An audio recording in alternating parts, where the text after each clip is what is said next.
accurate information to the committee. I will first recognize President Shill for 5 minutes. Thank you, Chairman Fox, Ranking Member Scott, and members of the committee, and also thank you, Representative Bonamici, for that kind introduction. I agree with the committee that anti-Semitism is rising on college campuses, including our own. This committee is also right to be shining a light on the subject for the American people. In that spirit, let me address 4 issues as they relate to Northwestern: anti-Semitism on campus, our guiding principles of community safety and academic freedom, the encampment itself, and our plans moving forward.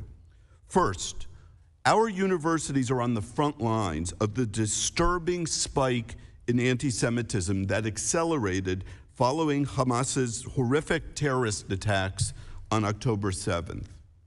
Across the country, the open harassment and intimidation of Jewish people on the streets and social media has also infected our classrooms and our campuses.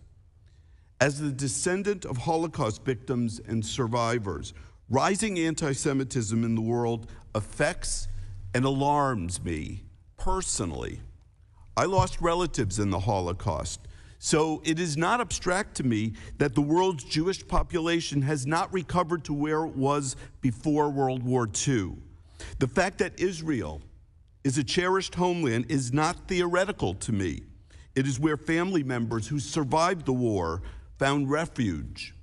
My family's history is a constant reminder to me of what can happen when anti-Semitism is allowed to take root.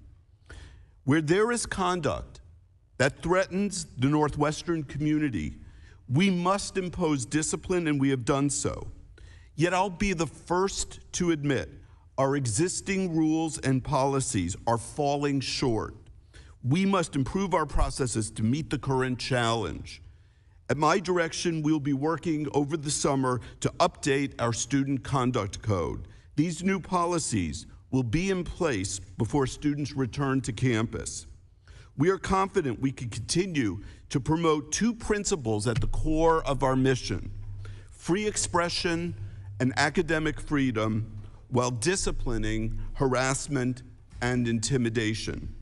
I want to take a moment to address the encampment at Northwestern and the choices we made. On the morning of April 25th, an encampment was erected on Deering Meadow, an iconic gathering space at the center of our campus. As I watched what was unfolding and at encampments across the country, I believed that the danger it posed grew every day it stayed up. Every day brought new reports of intimidation and harassment.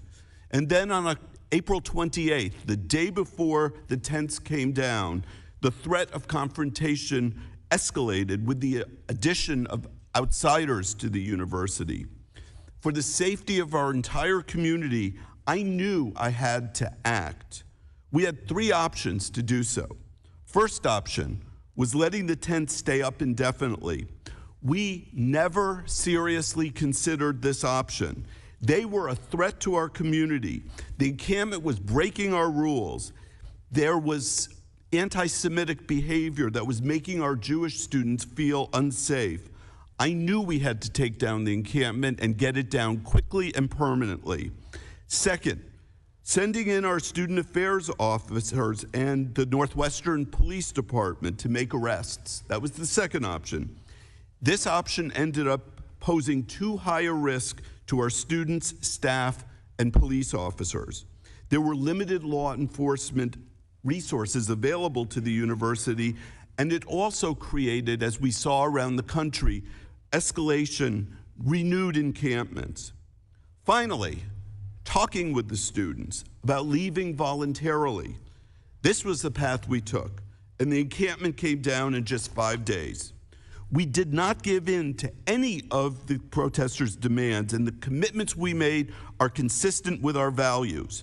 Importantly, I rejected the main student demand for divestment and will not ever recommend that Northwestern use its resources for political purposes.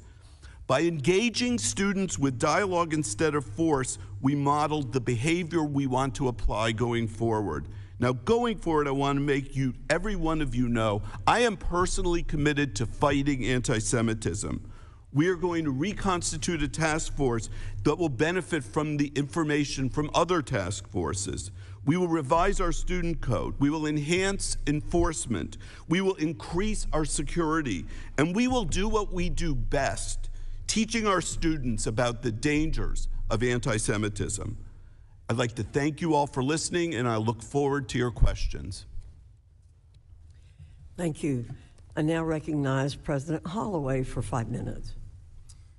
Chairwoman Fox, Ranking Member Scott, members of the committee, thank you for this opportunity. My name is Jonathan Holloway, and I'm the president of Rutgers University, the State University of New Jersey. To help you understand me better, I offer the following. My maternal great-grandfather, William Johnson Trent, was an early organizer of the colored YMCA in Atlanta and served as president of Livingston College in Salisbury, North Carolina. His son, Bill Trent Jr., my grandfather, was Dean of Education at Bennett College in Greensboro, North Carolina, before becoming the founding executive director of the United Negro College Fund.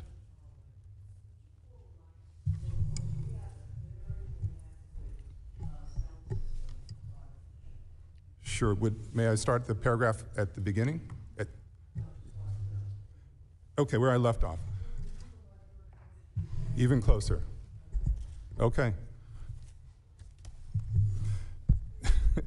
His son, Bill Trent, my grandfather, was Dean of Education at Bennett College in Greensboro, North Carolina, before becoming the founding executive director of the United Negro College Fund. My father, a career officer in the Air Force, was the first black person to teach at the Air War College in Montgomery, Alabama. I share this to make clear that a commitment to education and to providing access is in my DNA. And though I fully recognize the myriad ways in which my experience and that of our Jewish community are different, I know something about the awful impact of discrimination too. When I served as an intern for the House Ethics Committee, my father brought me to Capitol Hill on my first day. As we approached the committee offices, he said, when I was your age, the only way someone who looked like us could cross the threshold is if he were pushing a food cart. This is part of the reason this discussion matters so much to me. I tell you with pride that Rutgers boasts one of the largest Jewish student populations in America, and I tell you with conviction that we condemn anti-Semitism in the strongest terms possible. We do so today, we did so long before October 7th, and we will always do so. Rutgers, home to nearly 100,000 students, faculty, and staff, takes pride in being a public university. We conduct life-changing research and clinical care, and we educate tomorrow's leaders, many of them first-generation college students, and many of them from low-income families. What's more, Rutgers is world-renowned for its Jewish scholarly community. We are one of only a few dozen universities in America with the Department of Jewish Studies. Our Bildner Center for the Study of Jewish Life holds public lectures, trains teachers on Holocaust education, and hosts the Rutgers Jewish Film Festival. Rutgers is also home to the Miller Center on Policing and Community Resilience, which is dedicated to protecting valuable communities that are facing anti-Semitism or other forms of intolerance. The Rutgers Hillel and Chabad houses, both among the largest in higher education, sit in the heart of our Big Ten campus in New Brunswick. During my presidency, we have developed a formal partnership with Tel Aviv University focused on faculty collaborations. As part of that relationship, TAU researchers will have a presence in the Health and Life Sciences Center being built in New Brunswick. We find ourselves here today because of the devastation that the Hamas terrorist attacks have wrought. It is heartbreaking to think about the senseless and horrific violence of October 7th, about the hostages still held captive by Hamas 230 days later, about the thousands of Palestinian children killed in the war, about the humanitarian crisis in Gaza that gets worse every day. At Rutgers, this war has been a tragedy for our Jewish and Palestinian communities. Many in our community, searching for a way to curtail this tragedy, have turned to activism and protest. During this period of heightened fear, anxiety, and polarization, Rutgers has focused on 3 essential priorities: to ensure the safety of our community, to affirm and uphold our policies, and to promote dialogue and education. I'd like to emphasize this last point, dialogue and education. Disciplining a person for breaking a rule is easy. It is much harder to build the trust to question and to understand across difference. The battle against anti-Semitism, against bigotry in all of its forms, must be waged with education. We began this semester with lectures and films centered on meeting discrimination with humanity. In New Brunswick, we established an advisory council on anti-Semitism and Jewish life, whose work continues to be pivotal. Jewish Studies and Middle Eastern Studies faculty have brought Israeli and Palestinian students together in a classroom, not to convince or to change minds, but simply to listen to each other. We have planned training and discussion around anti-Semitism, and we have partnered with the Anti-Defamation League in these efforts. Like so many other universities this spring, we saw a protest encampment take shape on our New Brunswick campus. It lasted for a little more than 72 hours. When on the third morning, some student protesters called for a rally to disrupt exams, we moved quickly to shut the encampment down. We made a choice. That choice was to engage our students through dialogue as a first option instead of police action. We had seen what transpired at other universities and sought a different way. Without compromising on my fundamental stance against divestment and boycotts, we agreed to talk and to listen. If ever there was a time for dialogue and a focus on civil discourse, it is now. We are in a highly polarized time where we are confronted by objectionable and offensive ideas. Part of what universities do is to help the members of our community navigate that reality so that they become better, stronger, and more resilient citizens. We do that by teaching people to be curious, to listen, and to engage in civil discourse. Finally, let me speak briefly to the Rutgers community. I have heard you over the last several months. I have heard your frustration at injustice in our world, your pain at senseless suffering, and your desire to make Rutgers a stronger community. And for that, I want to say publicly, thank you. We cannot give into the easy path of letting our differences become our divisions. The healing will take time, and through these efforts I mentioned earlier, I am committed to it. We are committed to it. Thank you, and I look forward to your questions. Thank you, President Holloway. Mr. Lawrence, I recognize you for 5 minutes, and I ask you in advance to pull the mic close to you. Again, we have a very inadequate sound system right now. Thank you, Madam Chair. And I'd like to thank the committee for inviting me today to speak with you. My name is Frederick M. Lawrence, and I'm here in my personal capacity to share my experience and thoughts as a former law school dean, a former university president, and a professor of American higher education law. The past academic year has deeply challenged all stakeholders of our college and university communities and our society at large. Images of campus protest and unrest will long stay in our minds.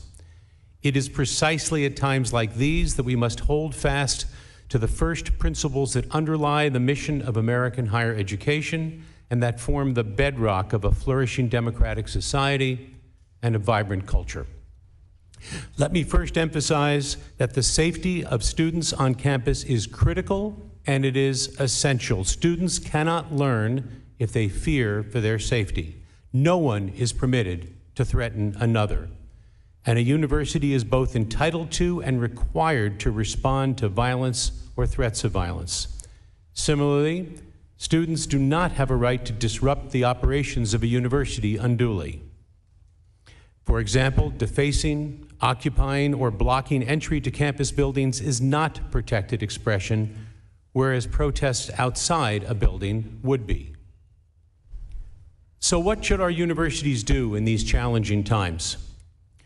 When looking at any issues on campus, we always need to keep in mind that the fundamental goal of our colleges is the creation, discovery, and sharing of knowledge.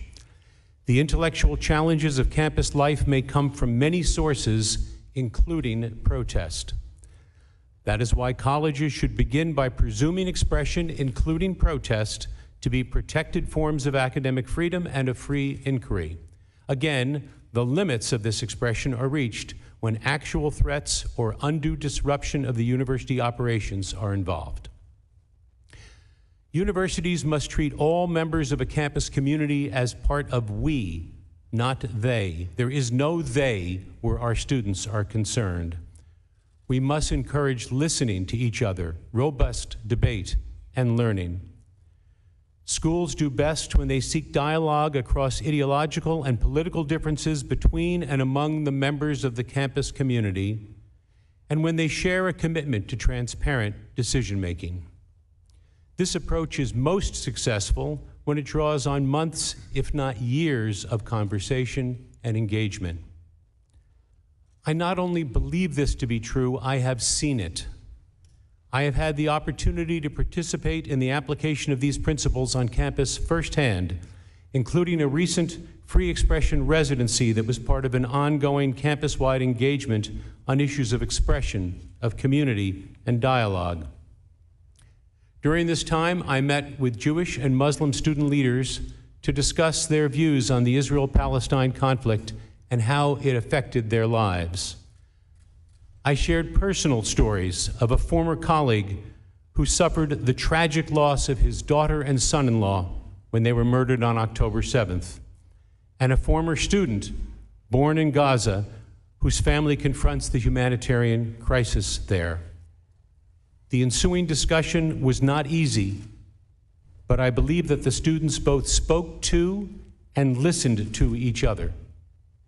Campus officials have told me that these meetings continue in a spirit of cooperation, not antagonism, with the goal of advancing difficult conversations, even where there are strong feelings and disagreements about key fundamentals.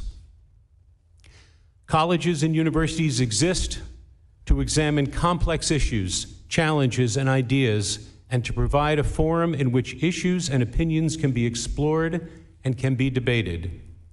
Freedom of inquiry and expression must include the right to protest.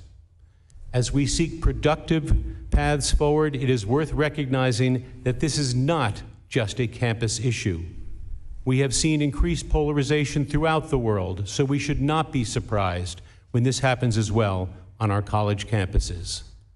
And when it does, we have the opportunity to build on the critically important work of role modeling and of teaching how to practice free speech, not just with people who share our views, but also those with whom we disagree passionately and yet with whom we share a community.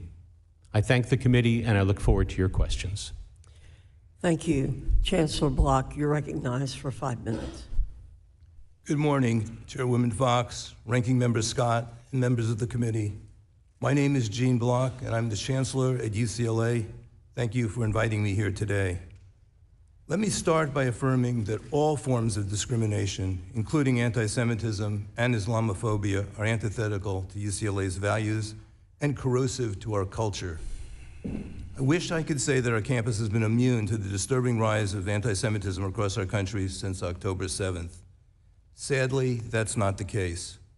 What I can say, and what I'll address today, is how we've been confronting and will continue to confront this challenge.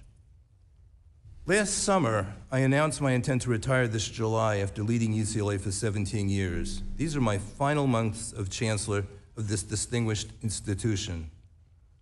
While I'm saddened by the recent turmoil on our campus, I'm also proud of our legacy as a university deeply committed to the peaceful expression of differing viewpoints. To have a functioning democracy, we must be able to speak freely about the most consequential events of the day.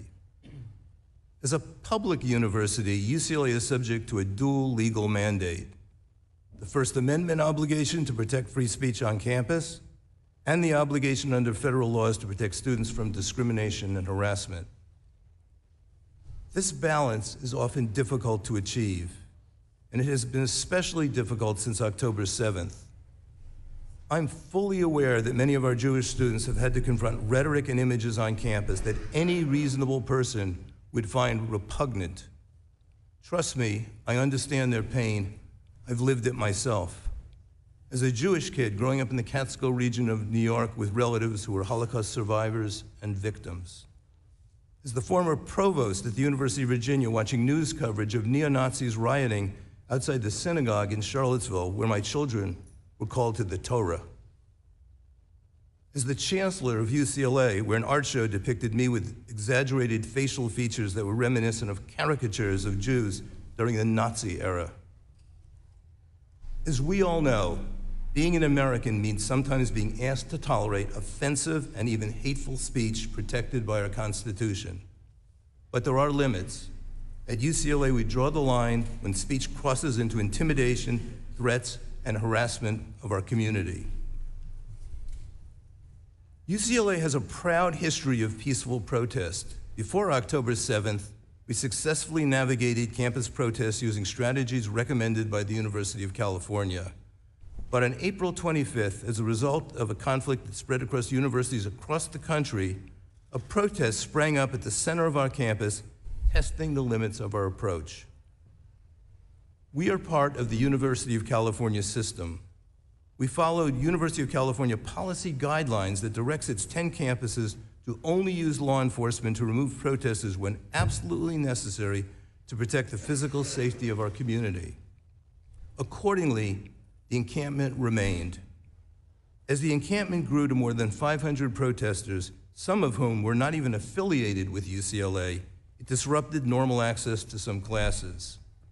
On April 28th, I decided to remove the encampment after violence broke out between opposing demonstrators, and I asked for a security plan to do so. We gave the protesters written notice that the encampment was unlawful on April 30th and instructed them to disperse. But before the necessary police resources could be assembled, assailants attacked the encampment that evening. Tragically, it took several hours before law enforcement could quell the violence. On May 1st, with the support of the University of California's President Michael Drake, we provided protesters a final opportunity to leave. But when more than 200 protesters refused police orders, law enforcement removed the encampment that night. With the benefit of hindsight, we should have been prepared to immediately remove the encampment if and when the safety of our community was put at risk. We have since taken decisive action. I created a new Office of Campus Safety that reports directly to me. UCLA is conducting a thorough examination of our security processes. The University of California has also engaged independent law enforcement experts to initiate a review of the confrontation, including our planning and security protocols. Finally, we will hold accountable all those engaged in violence or violated our policies. No student should be threatened or excluded based on their beliefs or identity. While we'll always have to strive hard to meet this obligation, we must also maintain our commitment to academic freedom and free speech. The balance is central to UCLA's educational mission. It's not always easy to strike a perfect balance, but that must be our goal. Thank you again, and I'm looking forward to answering your questions. Thank you, Chancellor Block. Under Committee Rule 9, we will now question the witnesses under the 5-minute rule. I ask members to keep your questions succinct so the witnesses will have time to answer and not ask a question with few seconds left. I now recognize myself for 5 minutes of questioning. This question is for all three of the presidents. All of your universities have been hotbeds of pervasive anti-Semitism. Please tell me how many students have your university suspended, how many students have been expelled for anti-Semitic conduct since October 7th. President Shill? To my knowledge, no student has been expelled or suspended. We have ongoing investigations, and there have been terminations of staff. President Holloway? We have ongoing investigations as well, but I can report that we've suspended 4 people, and then 19 others are have experienced other levels of disciplinary consequence. Chancellor Block? Yes, we have, I believe, over 100 active investigations right now. We're evaluating 100 cases since October 7th of both anti-Semitism and Islamophobia.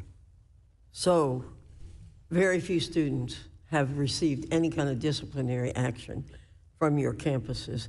Now, President Shill, you said some staff have received disciplinary actions. So I'll ask all three of you the same question. How many faculty and staff have you fired or suspended for anti-Semitic conduct or conduct related to the pro-terror encampments since April 17th? So, Dr. Fox, if I might just correct the premise of your question. The fact that we have not yet suspended or expelled students does not mean that students have not received discipline. There's a wide range of discipline, and discipline has been meted out to many of those students, but we haven't yet suspended or or expelled anyone. Okay. We have, President as I said, I'm Staff. sorry. Staff, how many staff? I don't have the precise number, but we have had staff terminations. President Holloway, staff. And this question was since April 17th, ma'am, Yes. is that correct? I don't know that we have suspended anybody from staff at that time, but we do have ongoing disciplinary proceedings. Yeah. Chancellor Block. Ongoing disciplinary proceedings. Okay. Mr. Shill, in your deal with the self-proclaimed, quote, Northwestern Liberated Zone, you promised to reestablish an advisory committee on investment responsibility this fall. Northwestern Students for Justice in Palestine call this, quote, an important step toward our ultimate goal, divestment from Israel. Will you make clear here and now that Northwestern will categorically reject any divestment or academic boycott of Israel? I will make clear that I would never recommend to the Board of Trustees divestment of anything or any academic boycott of Israel. Okay. Why did you agree to create the perception that you'd do so, which encouraged other universities to cave on this? That committee is a committee that pre-existed. We had that committee for several years. We had already told the investment committee of the Board of Trustees that we would be beginning that committee, starting that committee up again in September. That was done months before the encampment. And so we were going to do that anyway, and there is no intent. That is not a board committee, that is an advisory committee. Okay. It has faculty and 2 students, and they're not necessarily from this group. Thank you. Chancellor Block, numerous videos showed Jewish and other UCLA students being denied access to central parts of campus by encampment members who had set up unauthorized checkpoints. In some cases, the students were questioned on whether they were Zionists. Why did you fail to immediately clear these checkpoints? I heard accounts, thank you, Chairwoman. I heard accounts of students being blocked, and we issued instructions to our staff to make sure that all walkways were free and the students could freely pass without obstruction. And that was, I believe, I then sent a memo out to the entire community on, I believe April 30th, instructing that that was intolerable and would not tolerate the blocking of access to parts of campus. And did it stop as a result of what you said? I believe it did, but we kept vigilant. Thank you. Yield back.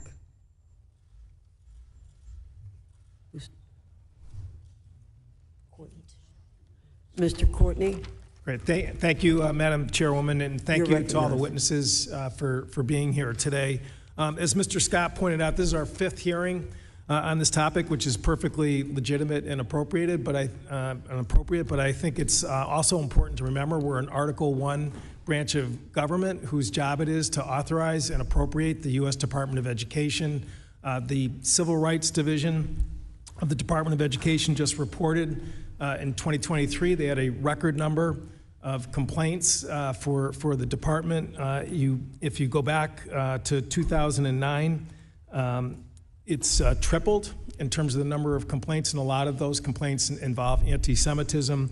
But the staffing level at the Civil Rights Division of the U.S. Department of Education back in 2009 is larger than it is today. And as Mr. Scott pointed out, the budget that the majority reported out last year from the Appropriations Committee for the Civil Rights Division would have cut their budget by 25%, which I would characterize as the equivalent of defunding the anti-Semitism police. And again, I think it's our job at some point to focus on the fact that we need to beef up the ranks of that department, whose mission it is to investigate and to curtail this type of activity. Madam Chairwoman, I would now like to yield the balance of my time to Mr. Norcross from New Jersey. Norcross is Could I recognized. have an article admitted to the record on that report? Without objection. Thank you. Appreciate that. Thank you, Mr. Courtney, for yielding. President Holloway, great to see you again. For those of you who don't know, Rutgers, the flagship university in New Jersey, home to nearly 100,000 diverse students, faculty, plus second highest Jewish population, close to 7,000 students, and almost 7,000 Muslim and Arab students. Since October 7th, there's no question that the anti-Semitic has increased at Rutgers. In fact, we had the conversation year over year. It could be as high as 10 times what it was the year before. And you and I have talked about this. In fact, I called you at 6:30 in the morning when I first heard about Rutgers, quote, negotiating to end the encampment. And you picked up the phone, and we've had that continuing conversation. You know, I've spent my life representing workers, protesting. I know it quite well. I'm a firm believer in the First Amendment. But that being said, as I know and many others, there are rules in all types of protests, on college campuses, no matter what the reason is. So, and I've participated in protests over my lifetime, and when I crossed the line, I paid the consequences. So what I want to dig in today is, what are those lines? When were they crossed, and how you reacted, how Rutgers reacted? Specifically, the encampment at the New Brunswick campus concerned, it was called Voorhees Mall. So when did you first find out that there was a protest at the mall there? Thank you for the question, Congressman. There was a protest that had been approved in our free speech zone on campus. I think that was a Monday, sir. And then the protesters, and that's a legitimate area, and the protesters then moved down to Voorhees Mall. It's about a 3-block walk, as you might recall, and started setting up an encampment. So I was learning of it as it was happening on that Monday. Were there any communication with the participants as they created or started the encampment? Communication from me, sir? From you, Rutgers police, any communication, or were they just allowed to? No. For any approved protest, there's a whole process people go through in order to register their space and how they want to proceed. And we have student affairs professionals and university police, the Rutgers University Police Department, RUPD, and security. So they were engaged with those activists from the very beginning and in an ongoing way. Setting the stage, this was a time of year that most students don't look forward to. It's called finals, obviously some of the most difficult times. Were the participants advised that the disruption of finals, in this case, or other activities would not be permitted? The participants, it was made clear that we were going to allow the encampment and consider it a speech act in the spirit of First Amendment and free expression, but that encampment could not disrupt university processes, could not bar people from entering buildings, could not be disruptive in terms of excessive noise. So I only have 10 seconds, and I'll be able to finish the line of questioning, but certainly we're going to continue on this time frame so we can get a better understanding. Yield back the balance of my time. Thank you, Mr. Norcross.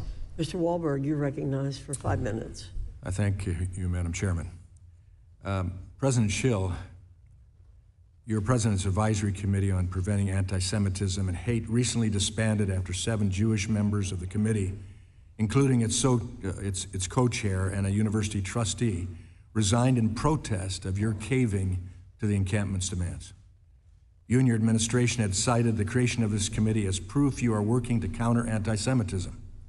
The 3 faculty members you appointed to it had objected to the committee's very creation in a letter that downplayed anti-Semitism and defended the phrase "from the river to the sea." At least 2 of them have supported BDS efforts against Israel. Question: why did you believe it was appropriate to appoint faculty members who have defended and made excuses for anti-Semitism and oppressed and opposed the committee's purported mission of combating anti-Semitism? Thank you for your question, Congressman Wahlberg. The number one, I'd like to just address the premise of your question. The 7 members who resigned from the committee resigned for 2 reasons. They were unable to reach consensus about what anti-Semitism was. How could they reach consensus if you have people already having made clear statements that were anti-Semitic, that spoke for BDS and said that from the river to the sea is a good statement? And they resigned because they were not consulted with respect to the negotiations. Surprise, they surprise. did not resign. I'm sorry. Let me ask you, will you commit to keeping off those type of members of a committee if you reconstitute this committee as you say you're going to do? I will be appointing to the task force that we are going to create faculty, staff, administrators who I believe are committed to fighting anti-Semitism and as committed to fighting anti-Semitism as I am. We'll be watching. President Shill, one of the advisory committee members, Jessica Weniger, has been a leader of academic boycott efforts against Israel. She's also referred to, and I quote, Zionist media and condemned, quote, white liberal dialogue politics, and she signed a petition defending a Palestinian terrorist who murdered 2 Israeli college students in a bombing. Do you acknowledge Professor Weniger as grossly unfit for a committee meant to combat anti-Semitism? I do not believe in the BDS movement. I am in print against it at my previous university, and I will not be discussing individual faculty members or their writing. So you won't say that a person like her, let's forget her name, but a person with her principles will not be on this commission? I will be appointing people to the committee who are committed to fighting anti-Semitism. Your record isn't that way. You also appointed a leader of Northwestern's Middle Eastern and North African Student Association to the advisory committee, despite the fact that in the days after October 7th, the MENA Student Association released a statement explicitly supporting the terrorist attack, saying this, and I quote, "We resoundingly support Palestinian resistance to over 75 years of Israeli state-sanctioned violence and calling the terrorists killed in the attack martyrs." Do you agree these comments are shocking and beyond the pale? I will not be commenting, and certainly not commenting on any student in what students I think we're hearing that there's no change going to take place at Northwestern University relative to anti-Semitism. How could you possibly appoint a student who supported the October 7th terrorist attack to a committee meant to combat anti-Semitism? I'm not going to comment on the speech of our students or our faculty or our staff. What I will say is that committee was a committee that wasn't just anti-Semitism. We tried to do something which actually turned out to be impossible. We saw that very clearly. Let me just finish this. I think we've heard your response. In March, the advisory committee hosted University of Michigan professor Juan Cole to speak on Islamophobia and, quote, anti-Arab and anti-Palestinian biases. Fine. But Cole has made numerous anti-Semitic statements, including claiming that Israel, quote, was founded on a formal racial supremacist principle that Jews must rule the state. And that, quote, the only thing that Palestinians and their sympathizers can do to make Zionists happy is to bend over and allow themselves to be royally screwed. What kind of committee on anti-Semitism invites an anti-Semite like this to speak? And with that, sadly, I end my questioning. I yield back. The gentleman yields back. Ms. Bonamici, you're recognized for 5 minutes. Thank you, Madam Chair. Thank you to the witnesses. Once again, I reiterate that we must stand together against anti-Semitism and do more to combat the harassment of Jewish students. There has been an undeniable rise in hate speech, including anti-Semitism and Islamophobia, on college campuses across the country. And although I realize that institutions must be held accountable, continuing to schedule repetitive politicized hearings to attack college presidents will not solve the scourge of anti-Semitism. We need to work with experts on anti-Semitism, legal scholars with expertise in the area, people knowledgeable in the field who could help us determine what the government response can and should be to the increase of anti-Semitism and racial hostility on campuses. Mr. Lawrence, thank you for so clearly articulating the value of higher education and why it's important to promote discussion in ways that respect free speech while keeping students safe. And as I've mentioned in this committee before, the American Jewish Committee, Jewish Federations, the Anti-Defamation League, and others have expertise we can draw on. And because this is also a Title VI issue, let's focus, as Ranking Member Scott and Representative Courtney said, on equipping the Office of Civil Rights with the resources that it needs, rather than cutting their budget, as my colleagues across the aisle have proposed. And I also want to note, as I did recently in the subcommittee, that my colleagues across the aisle expressed concern about anti-Semitism on college campuses, but we do not see the same concern when anti-Semitic comments and tropes come from their side of the aisle. For example, just a few days ago, the Truth Social account of Donald Trump included an outrageous video with Nazi-like language about a unified Reich. Did any of my colleagues on this committee call that out and ask the candidate that most of them have endorsed for its removal? It baffles me that some people are opposed to anti-Semitism when it's politically convenient instead of whenever it rears its ugly head. I'm also concerned about any suggestion that the first step to address protests should be to call police. It doesn't work in some cases, and as both Presidents Shill and Holloway and Chancellor Block noted, oftentimes many of the people protesting are not students, further complicating the issue. Northwestern and Rutgers both reached agreements with student protesters to address campus safety concerns while recognizing free speech rights. These agreements involved a shared learning environment that fostered the exchange of ideas between schools and school administration, actions that are directly in line with the university's academic message and mission. So President Shill, in your testimony, you discussed how you identified 3 options to address the encampment on Northwestern's campus. You talked a little bit about why you made the decision you did, and that talking with the students was the best option. But will you explain how the final agreement you reached with student protesters de-escalated activities on campus and how that worked? And did the agreement address rights or protections for Jewish or Israeli students? Thank you, Congresswoman Bonamici. So we looked at this. What we were experiencing with the encampment was a huge increase in anti-Semitic activity. We had things that we hadn't seen before, like complaints of anti-Semitism jumped up. There was a sign of a Mogen David with a slash on it put on Deering Gate. There was a picture of me with horns and blood, as all of you know. That's an anti-Semitic trope.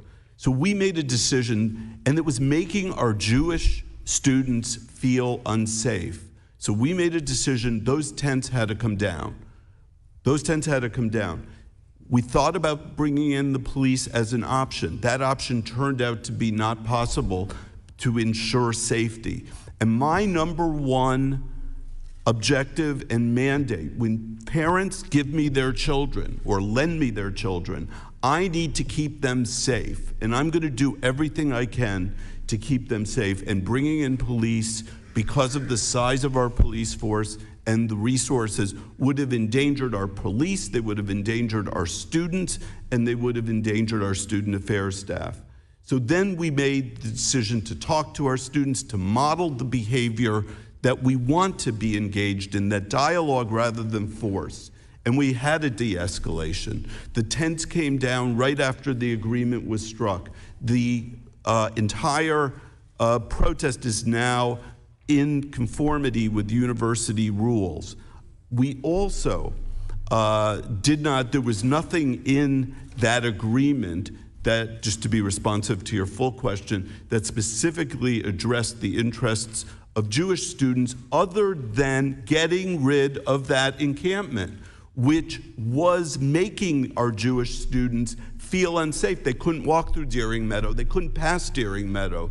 They were worried about the outsiders on our campus, and we were worried about the outsiders and the threat that they entailed for our students. I see my time has expired. I yield back. Thank you.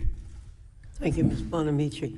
Ms. Stefanik, you're recognized for 5 minutes. President Shill, the ADL released its report card for universities' responses to anti-Semitism, and you're aware that Northwestern was the only university whose grade was downgraded, correct? Yes, I am aware of that. And isn't it also true that the Northwestern earned an F for your failure to respond and combat anti-Semitism, and they called for your resignation? Is that correct? I have great respect for the ADL. I'm not asking your respect for the ADL. I'm asking, is it a fact that you earned an F and they called for your resignation? I have great respect for the ADL. I am sad that they gave Northwestern But an it's F. true. You got an F. Yes. Moving on. Let me tell you why you earned an F. I want to discuss what has been referred to as the Deering Meadows Agreement, your unilateral capitulation to the pro-Hamas, anti-Israel, anti-Semitic encampment. But let's talk about what has occurred on this encampment. Isn't it true that a Jewish Northwestern student was assaulted? So I want to question the premise of your question. No. I'm asking the questions. You're answering. Wasn't it true? My answer is it is not a capitulation. I'm asking the question. You're required to answer. Isn't it true that a Jewish Northwestern student was assaulted? There are allegations that a Jewish student was assaulted. We are investigating those allegations. Isn't it true that a Jewish student was verbally harassed and stalked to Hillel? There are allegations of that sort, and we are investigating them. Isn't it true that a Jewish student wearing a yarmulke was spat on? All of these are allegations that are being investigated. How long are these investigations going to occur? Well, if you remember, the encampment was up just a few weeks ago. So we believe at Northwestern in due process. We believe in investigations. We believe. So when are the investigations going to be finalized? I'm not going to be able to tell you that. They'll be finalized when the Conduct Office and the Title VI Office, which are well on this issue. This is why you've earned an F. Isn't it true that a Jewish student was told to, quote, go back to Germany and get gassed, end quote? I've heard that alleged. Again, it is being investigated. We will investigate any claim of discrimination or harassment. But it is a fact. You said that there have been 0 suspensions, 0 expulsions. Thus far, with lots of investigations on their way. You said something that was very important. You said we did not give in to demands, but the commitments we made as part of the Deering Meadows Agreement. You said the word commitments. Let me talk about those commitments. One of those commitments was funding 2 visiting Palestinian faculty for 2 years. Is that true?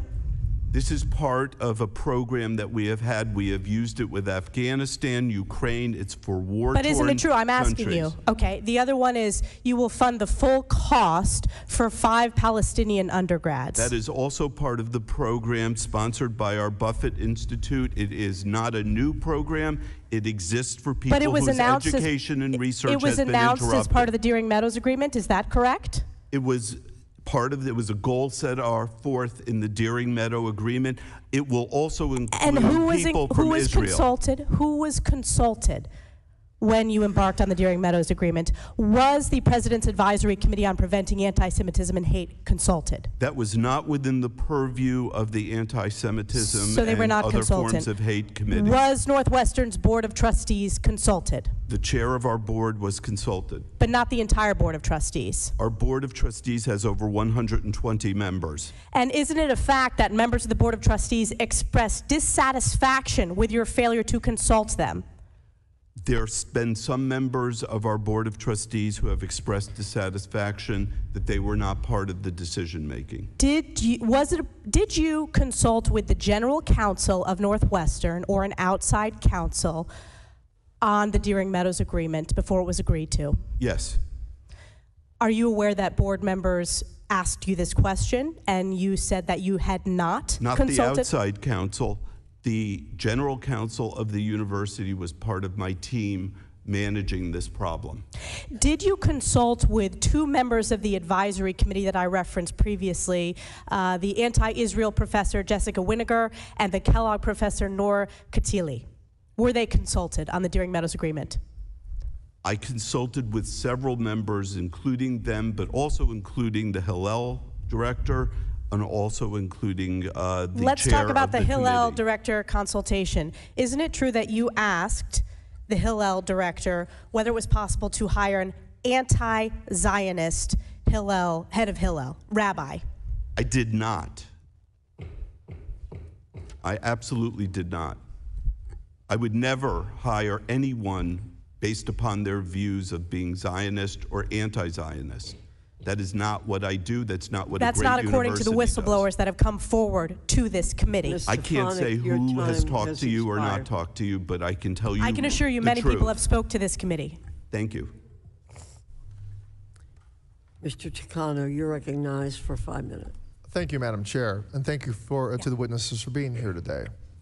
I'll begin with a few questions for the current presidents, and if you would please just answer with a yes or no if possible. My first question is, should colleges and universities be places where the right to free speech and free exchange of ideas is protected? President Shill. Yes. Mr. Holloway. Yes, sir. Chancellor Block. Yes, sir. At the same time, do colleges and universities have an obligation to keep students safe from harm and ensure that they're able to study and attend class without impediment? President Shill. Absolutely. President Holloway. Yes, sir. Chancellor Block. Yes, sir. Have your schools taken substantive steps to eliminate discrimination, including anti-Semitism, as defined by Title VI? President Shill. Yes, but we need to do more. Got it. President Holloway. I agree with Mr. Shill in the same way, yes, but we are always a work in progress. We're committed to it. Chancellor Block. I would say the same. We've made progress. We have programs. We need to do more. Great. University of California, Riverside, which is in my district, was the first school in the UC system to reach a peaceful resolution with student protesters. Students had set up an encampment on Monday, April 29th, and following negotiations between college administration and the leadership of the protest, the encampment was dissolved peacefully within a week without a single arrest. Chancellor Kim Wilcox announced the terms of the agreement in a letter to the UCR community. Classes and final exams continued, and the commencement ceremony will be in just a couple of days. My university is leading by example, but my Republican colleagues are characterizing any agreement made between university administrators and student protesters as, quote unquote, conceding to the mob. Mr. Lawrence, in your experience as the former president of Brandeis University, what are the hazards of immediately punishing campus protesters rather than opening a dialogue between administrators and students? Thank you for the question, Congressman. There are two main concerns here. One, we always have to remember that even in these tense moments on campuses, we are an educative institution. We are educators. So the goal is to engage with students to the extent possible as part of the education process of all of the issues that are involved.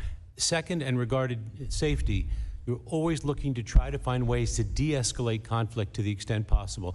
Understand that sometimes that's not going to be possible, and sometimes there are consequences that have to be pursued down the road. But you don't start that way. You start trying to de-escalate the conflict, and in my experience, reaching out to the students, to all of the stakeholders, and trying to build dialogue first with the administration and the students, and then among and between the students is the best way to reduce conflict.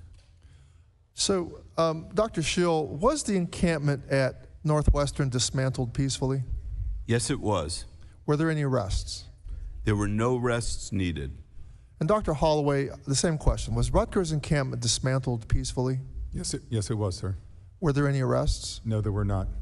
And Dr. Shill, did the agreement Northwestern came to with the encamped students, did that agreement remove any rights or protections for Jewish or Israeli students? No, it actually gave them the ability to feel safe on campus because it was no longer there. And Dr. Holloway, did Rutgers' agreement remove any rights or protections for those students? No, sir. There is no diminution of rights and protections for Jewish students. And I will say, looking at the UCR agreement, I do not see that any rights were abridged or removed for Jewish or Israeli students either. Chancellor Block, UCLA is an unfortunate contrast to what happened at Rutgers and Northwestern. Tensions exploded into an incident that lasted several days, led to arrests of many, maybe hundreds of arrests, and put students in the hospital. In hindsight, do you, or could you or your administration have done anything differently to prevent things? As Mr. Lawrence said, sometimes it's not possible, but in hindsight, might there have been another approach? Thank you for your question. You know, always we're going to review all of our incidents and to see whether there was another pathway. We tried very hard to find an off-ramp for student protesters so they could leave the encampment. Wasn't to be. Safety became an issue for the whole community, and we had to ask all the encampment members to leave the encampment. Can you tell me just how much time was actually spent negotiating with the students or dialoguing? I mean, was that possible? Attempt was made first through intermediaries, through faculty, and then eventually our executive vice chancellor and provost actually sat in the encampment and discussed potential solutions, and was unsuccessful. So there was a real attempt for discussion, but unfortunately was not successful. Well, thank you. I yield back, Madam Chair. Thank you, Mr. Tucano. Mr. Allen, you're recognized for 5 minutes. Thank you, Madam Chairman. And first, I'd like to ask each one of you, the answer of the day is it's under investigation. What are these students doing while they're being investigated? Are they still attending classes? Are they still demonstrating? Are they still involved in this intolerable behavior on campus? Real quickly, what are they dismissed from the university until the investigation is complete? Tell me what's going on there. Dr. Shill. I can't say for specific students what they're doing, but we are still in session. We begin. Okay, so they're still attending classes, and we don't know if they're still involved in protest and everything else. Dr. Holloway, what about your university? We had a very successful and quiet commencement had a very successful and quiet commencement 2 weeks ago, and students who are under disciplinary review are not on our campus. There's no protest at this time. Dr. Holloway, what are you doing to those students who are under investigation? Was that to me, sir? Or no, I can't see the camera. Dr. Block, Chancellor Block. So during this period of time, students are still attending classes. I should emphasize there is no encampment, and there have been no demonstrations that are problematic. Dr. Block, Section 185 of the California Penal Code outlaws wearing a mask to evade identification and committing a public offense. Why have you not banned the wearing of masks on your campus in accordance with California law? Well, we still apparently are allowed to wear masks for COVID protection, and students continue to wear them. And those are medical masks. Medical masks. Yes. Right. These are not medical masks. So you're allowing this behavior. We've allowed masks on campus, although we have a policy this should be unmasked. But during the time of COVID, we allowed medical masking, and we've continued to allow that. I'll yield to Ms. Stefani the remainder of my time. President Shill, you said there's been a wide range of discipline. After testifying, there have been 0 suspensions, 0 expulsions, and you said discipline has been meted out. How has discipline been meted out? Discipline has run the gamut. That is the discipline that's already completed. Run the gamut from meetings with student affairs staff at the very lowest level of severity up to disciplinary probation, which means if there is another offense, students will be expelled or suspended. And you testified when I asked about the Deering Meadows Agreement with the visiting Palestinian faculty members. Isn't it true that the university committed to fundraise above and beyond its current commitment as part of the Deering Meadows Agreement? I did not commit. I don't know who told you that. Well, I'm reading it from the statement put out by the university that says, quote, the university commits to fundraise to sustain this program beyond this current commitment, end quote. I'm reading your words put out by your office. That is a program that is not just about the Middle East. That is a program that is about war-torn areas all across this world. But so Ukraine, for example, would be Isn't included. it a fact that that was part of the agreement to increase the commitment to that? I don't think the agreement increased the commitment. It did. I'm reading it for you. You put this out from your office. Quote, the university commits to fundraise to sustain this program beyond this current commitment. Is that no longer part of the Deering Meadows agreement? When I hear beyond this commitment, I'm reading what your office put out. Are you asking me to interpret what my No, office I'm asking put out, you, or isn't are that you the just fact? reading it? What does beyond this current commitment mean? What I read that to be is beyond this current commitment, the rest of the world and over time. That's not, it's specifically focused on the Palestinian faculty members. Let me ask you this. But we're also going to be including Israeli faculty members. It doesn't say that in the Israeli commitment. Why didn't you include Israeli faculty members when you put out the Deering Meadows agreement? Because the Deering Meadows agreement, which actually I never called it that, but the Deering Meadows agreement was just a framework of an agreement that was reached with students at 4 o'clock in the morning. At the pro-Hamas encampment. If you would like to see the entire program, go on our website, and that will explain it to you, and you will see. No, I'm it doesn't asking you about violate what the Title university VI. put out. There is no mention of Israeli students or Israeli faculty. Isn't that the case? In the agreement that we reached, that there wasn't Israeli students there or Jewish students there. Because they weren't consulted. Isn't that the fact? Jewish and Israeli students were not consulted. Jewish and Israeli students were not consulted with Exactly. respect to Yield the back. agreement. Exactly. And it would Yield have been back. impractical to do that, Expired. Representative Stefanik, with all respect. Dr. Adams, you're recognized for 5 minutes.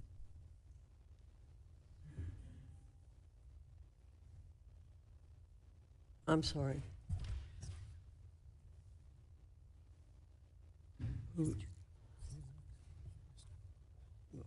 Mr. Norcross, you're recognized for 5 minutes. Thank you, Madam Chairwoman. To pick up where we left off, and the premise behind this is we were talking about the encampments or the beginning protest. You know, what were those lines? When were they crossed, and how you reacted? So just to bring back context and certainly understanding that, you know, since that time you have, and I certainly have met with students, instructional staff, quite frankly, the union of the professors. But one of the issues that comes up and they're bringing to my attention is when the Rutgers Students for Justice in Palestine began to issue fuck finals call, which right in the middle of finals for an emergency protest at 7 a.m. on the 2nd. So obviously this is a heightened from what you suggested was a peaceful protest to something that's going to interfere with the ability of students to either attend their finals, feel threatened. Why didn't you order an immediate removal of the encampments once you learned that the participants were going to try to disrupt the finals?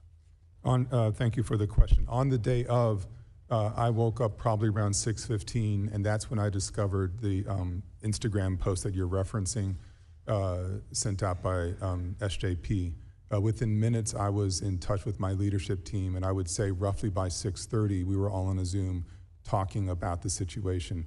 It was at that time that I said that the encampment had to go down. This is a wild violation of, across the line, to use your language, sir, a wild violation. And we decided then to take the encampment down. In order to do so, in talking with the chief of police at Rutgers, he said that the process would take a few hours to make sure there were a sufficient number of police there that it could be done safely. So I assume you were in consultation. This is the Rutgers chief of police. Did you consult with your board of governors or with lawyers that you have on staff or others? Our general counsel was in that group that I was referencing. The chief of police was dialed in at all times. We were engaged with him directly. The board of governors, I was in touch with the chair and vice chair, not at 6:30 in the morning, but at a reasonable hour for them to give them a heads up as to what was happening. But is this when the negotiations started with the protesters? The protesters, I discovered that they had sent in a list, I think on Tuesday, sir. This was Thursday that I'm talking about. Sent in a list on Tuesday, And then the Chancellor of New Brunswick, who runs that campus on a daily basis, she and my Chief of Staff talked with 4 representative students on Wednesday. And then, the agreement, this is the day before finals began, and the agreement was made then that we will be happy to talk with you, but this encampment cannot be disruptive. It cannot block access. It can't be raising noise. It needs to be silent because we have final exams tomorrow. They agreed to that, and then the next morning we discovered that they had broken that agreement. So the negotiations then were taking place while the encampment was still there. Is that correct? Yes, I mean, yes. So knowing that and I'll call it the agreement that was reached with the protesters, after that, why did it take so long to remove the encampment, even after the deal was done? The students asked for another meeting on Thursday morning. That's when they learned that I'd already given the order to take the encampment down. They had hoped that we could have some further conversation on different points. I'm like, well, if you want to talk anything, you've got to agree to have this encampment down. We extended the timeline to 4 o'clock, and that was a matter of public safety, sir. In talking with regular engagement with the Attorney General of the state of New Jersey, when we sent out a request for mutual aid, they needed more time to make sure there were proper police there, proper amount of police. We had 125 police mustered, ready to go by early afternoon. I think I heard you say you spoke with the Attorney General? Yes, sir. And why was he brought into this? As I discovered, sir, that when I did not know it at the time, when police asked for mutual aid in the state of New Jersey and they asked for more assistance, that request ultimately lands with the Attorney General's office, sir. And what was his reaction or suggestion that you do? Take it down immediately, wait, go? He wanted to make sure that we had given, since we had allowed them to be there as a speech act, he wanted to make sure we would give them proper notice to that they were now in trespass, and then allowed time to disperse. So the Attorney General said, wait till we tell them they're trespassing? Okay, I yield back to balance of my time. Thank you. I'm going to say to the members, when I start hitting the gavel, I want to be respectful to the witnesses answering questions, but if I hit the gavel, no more questions, okay? Thank you. Mr. Banks, you're recognized. President Shill, have you had any conversations over the last year about leaving the Big Ten Conference? No. Leaving the Big Ten Conference? No consideration, No, we're proud to be in the Big Ten Conference. We're proud of our football team, and we're proud of being a charter member of the Big Ten. Fully committed to remaining in the Big Ten Conference. We are fully committed to remaining in the Big Ten Conference. Last year, you fired the popular football coach, Coach Fitzgerald, after allegations of hazing in the locker room. You hired a law firm. You spent hundreds of thousands of dollars to do that. That law firm came back with a recommendation to give a 2-week suspension of the football coach because there was no credible evidence that he was aware at all of the harassment or the hazing allegations in the locker room. You issued that 2-week suspension, correct? I feel like this is a matter, as you know, former Coach Fitz is suing us, and you're asking for facts, and your premise is inaccurate, but I don't think... Don't accuse me of that. That's, well, that's it's outrageous. Wrong, what because you let me get to my point. Okay. Because I think your performance here has been very embarrassing to your school. You, after 72 hours, you gave him a 2-week suspension, and then you received a lot of backlash from the left-wing mob, including a letter from 6 professors who attacked you and said that wasn't good enough. By the way, 3 of those professors were also, they also attacked you later for creating the Committee on Anti-Semitism and Hate. You responded to that left-wing backlash as well. So then you fired the popular football coach 72 hours later after you originally gave him a 2-week suspension. Here's what's relevant, Mr. President. You said that the decision to originally suspend Coach Fitzpatrick was mine and mine alone, as is the decision to part ways with him. So it was your decision alone. Let me ask you about Stephen Thrasher, who's one of the goons in the photo behind me. He's a professor of journalism at Northwestern. He and several of your faculty members locked arms. They scuffled with police officers, blocked the police officers on your campus from doing their job. Do they continue to teach students at Northwestern University after this embarrassing incident? So I will not comment on individual faculty members President, nor on matters. Is it your decision and your decision alone to allow those professors to continue to teach students on your campus? We believe in due process at Northwestern University. You believe in due We will process follow- except for the decision that you made about Coach Fitzgerald. We followed the contract. Have That your was cake and eat it process. too. We had an investigation, but I'm not going to go on and on about that. Is it okay for faculty members at Northwestern University to scuffle with police officers, to lock arms and present police officers from doing their job? You said in your opening statements that this encampment was responsible for anti-Semitic behavior that made Jewish students feel unsafe to go to class.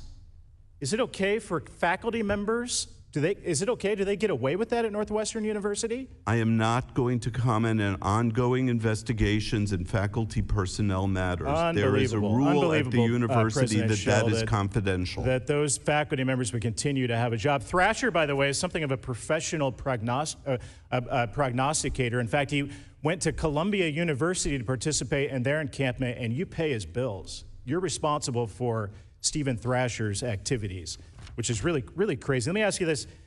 Are the Houthis and is Hamas a terrorist organization?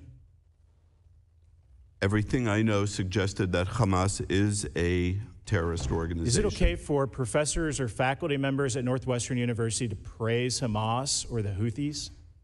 Hamas, by the way, responsible for the attacks on October 7 that killed over 1,000 Jews and Israelis on a very terrible, dark day in Israel. Is it okay for your faculty members to praise Hamas and the Houthis? And are you saying okay, meaning is it something that I would do, or are you saying okay? Do you allow your professors and your faculty members to do that? Our professors and our faculty members have all of the rights of free speech that I'd like to submit these statements for the record, Madam Chair, of faculty members at Northwestern who have praised Hamas and the Houthis. And by the way, is it okay for faculty members, teachers to tell their students to go to the encampments or coerce them, push them toward that type of political behavior, to go participate and lock arms with the encampments and maybe tie their grades to that or make them feel like that's something that they should participate with? May I answer, Chair? You may answer. Thank you. Our faculty members, no one at our school may engage in discriminatory, harassing, or intimidating behavior. Madam Chair, I want to submit this for the record as well, these comments. $4 billion have gone to your university. We shouldn't give you another taxpayer dollar for the joke that your university has become under your leadership. Time has expired. Without objection, your material will be submitted for the record. Ms. Jayapal, you're recognized for 5 minutes. Thank you, Madam Chair. Free speech and the right to protest are foundational to our democracy, and upholding these rights without allowing them to be twisted into weapons of hate is no easy task. And nowhere, perhaps, is it more difficult than on college campuses, places that help students to think, to engage, to broaden their mindsets, and to express their ideas without violence or intimidation. Anti-Semitism, Islamophobia, anti-AAPI hate, LGBTQIA hate, and indeed all forms of hatred have no place in our society, including on college campuses. The history of protest on college campuses is mirrored in today's history. In today's protests, as college administrators, protecting all of your students and allowing your campuses to remain as communities of free debate is your responsibility. So instead of using these hearings for political bullying purposes, which is what the majority seems to do, and if you want to be embarrassed about something, perhaps be embarrassed about the fact that this majority has not been able to govern in this in this cycle without being saved by Democrats.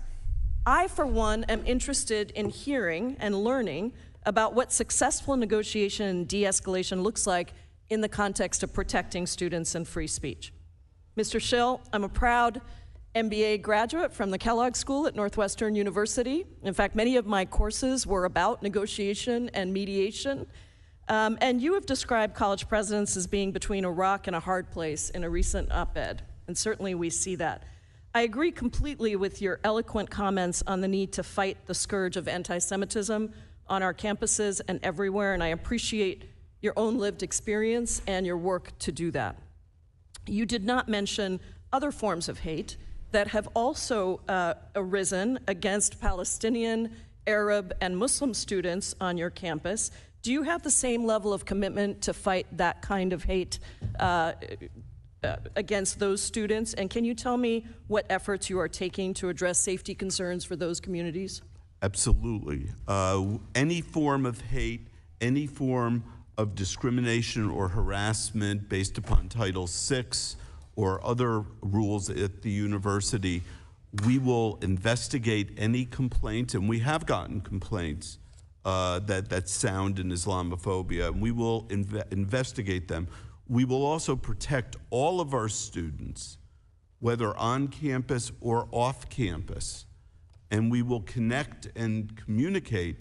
I had a dinner for 45 Jewish kids, and I asked them about what they needed. I had a dinner for Islamic students and asked them what they needed. We are a university. These are all of our students. Everyone is part of our community, and I owe an obligation.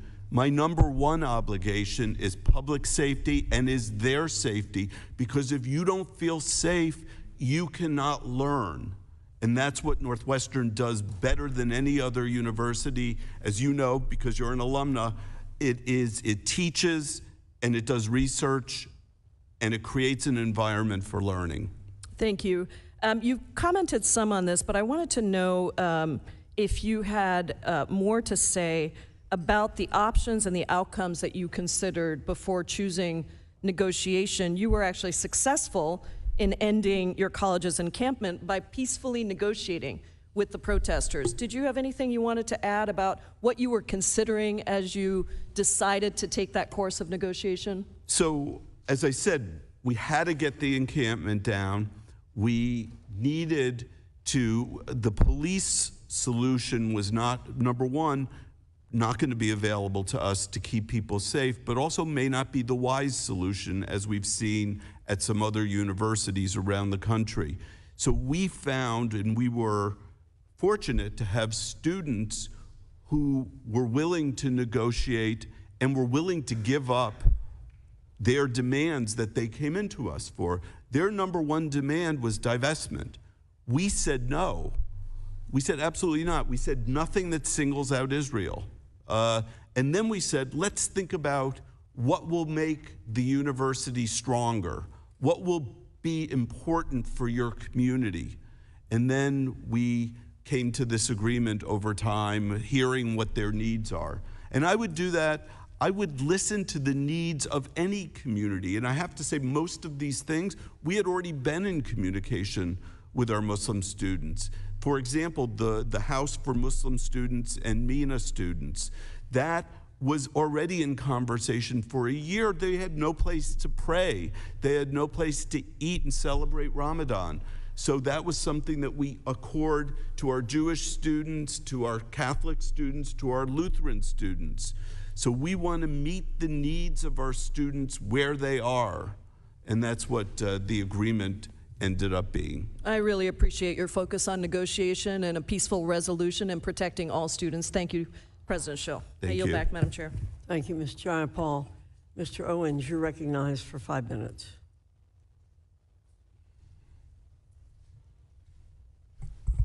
Thank you. Thank you very much. Let me just start off by saying that courage and leadership finds itself in the moment.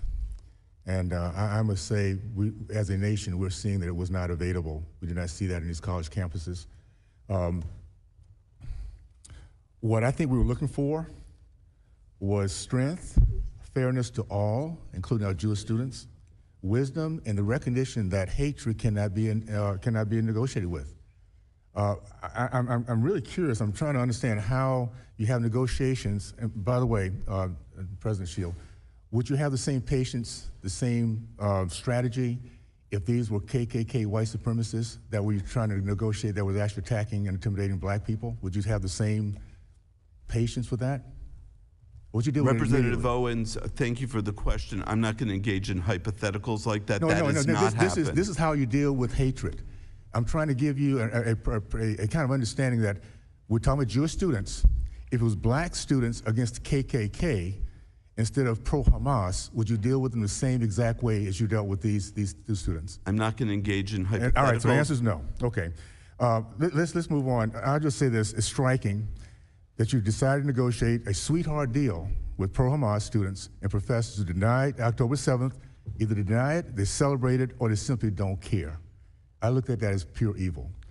Mr. Shill, now, how much money has Northwestern University received from Qatar sources, including Qatar-connected entities at the Qatar Foundation? The amount that we have received from the Qatar Foundation to fund our campus in Qatar, all of the resources that we have gotten, there's been a lot. It doesn't take, I'm looking for short answers. I only have about 3 minutes left, please, okay? So how much?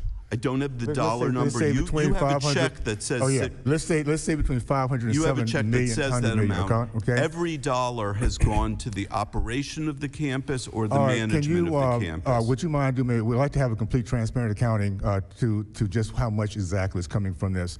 Now, are you aware this is the same Qatar government that has partnered with the currently harbors the leaders of Hamas, and estimated to have given the terrorist organization of Hamas about $1.8 billion? Are you aware of that? Qatar? They are harboring those leaders at the with the knowledge. Okay, are you aware that they? I'm the just United asking a question. States Yes or government no? supports Please, yes or that no? and has Are you aware supported $1.8 billion has been given to Hamas from Qatar? Pardon me? Are you aware that terrorists have given that Qatar has given the terrorists $1.8 billion to Hamas? This is not my area of expertise. You're not aware. Okay. Are you aware that the Iranian officials travel in and out of Doha to meet with Hamas? This is not in my area of expertise. Do you think, if this was true, do you think it would be a good idea for the University of Northwestern to partner with a government that harbors terrorist Hamas and Iranian operatives who fund terrorism? Yes or no? I'm not going to engage in yes or no answers. Obviously, you don't have a problem with that. Northwestern's School of Journalism is a formal partnership with. I'm sorry, telling me what my views are. A formal partnership with the Qatar media outlet Al Jazeera. Did you know that? I'm sorry?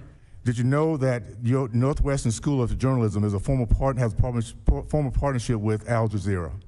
I, in fact, just found out about that last week. Okay, well, let me make you aware of it then, because Al Jazeera, because of their pro-Hamas reporting, the Secretary of State, Anthony Blinken, asked the Qatar Prime Minister to tone down Al Jazeera's anti-Israel incitement. Also, it was Israel, Saudi Arabia, Jordan, and Egypt that had blocked Al Jazeera because of their pro-Hamas mouthpiece. My understanding is that you have a contract with the Qatar Foundation that expires at the end of 2028 academic year, which now that you know about Qatar, would you be willing to, are you going to still renew that contract?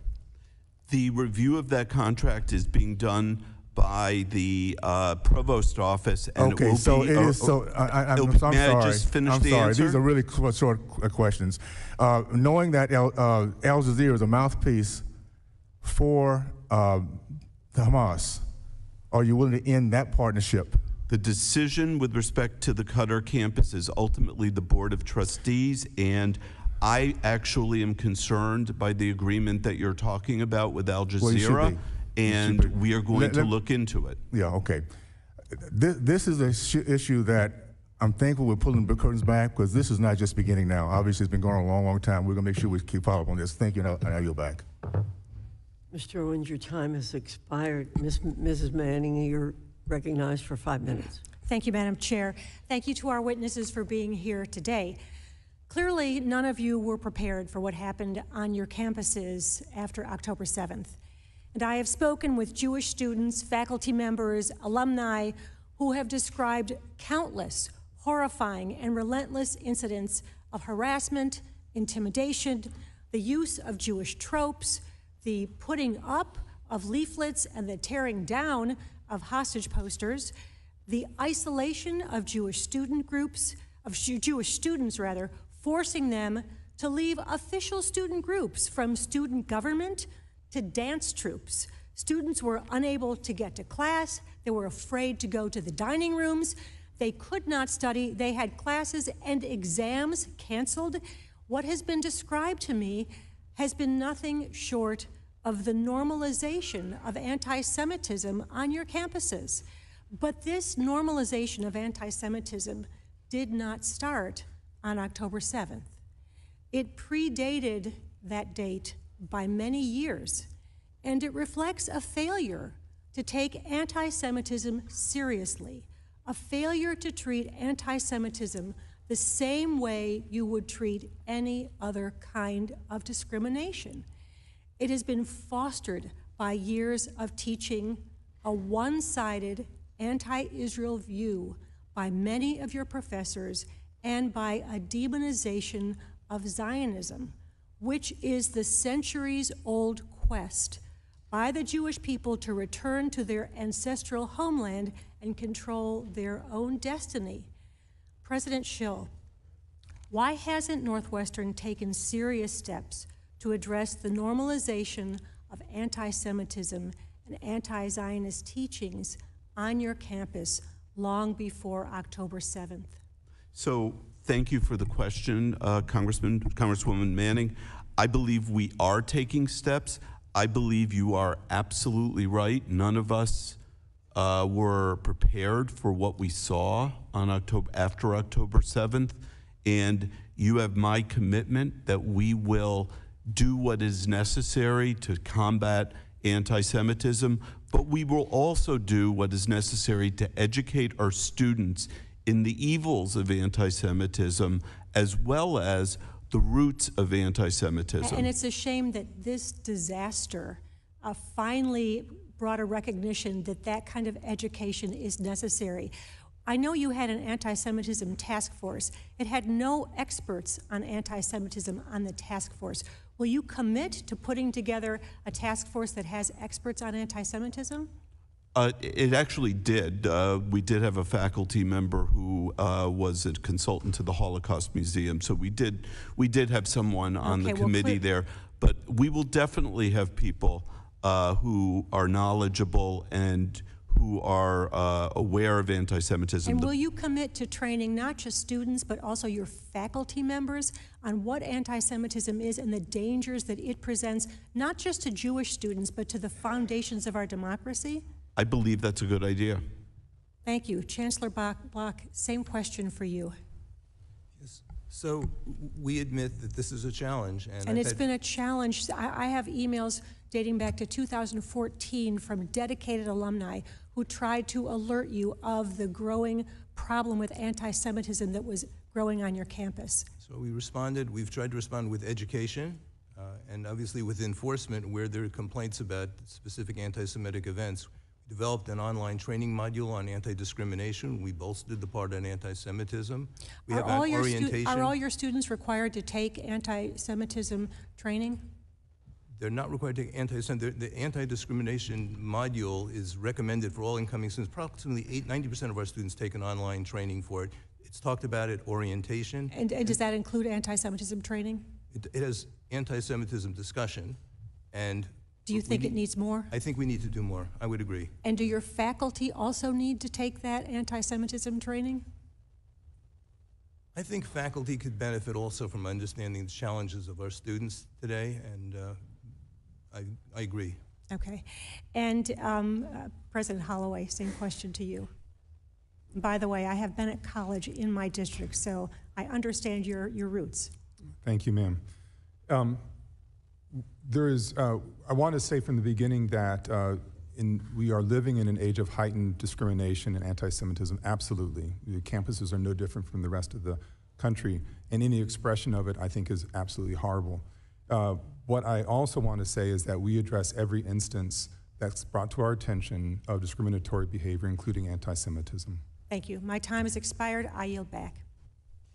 Thank you, Ms. Manning.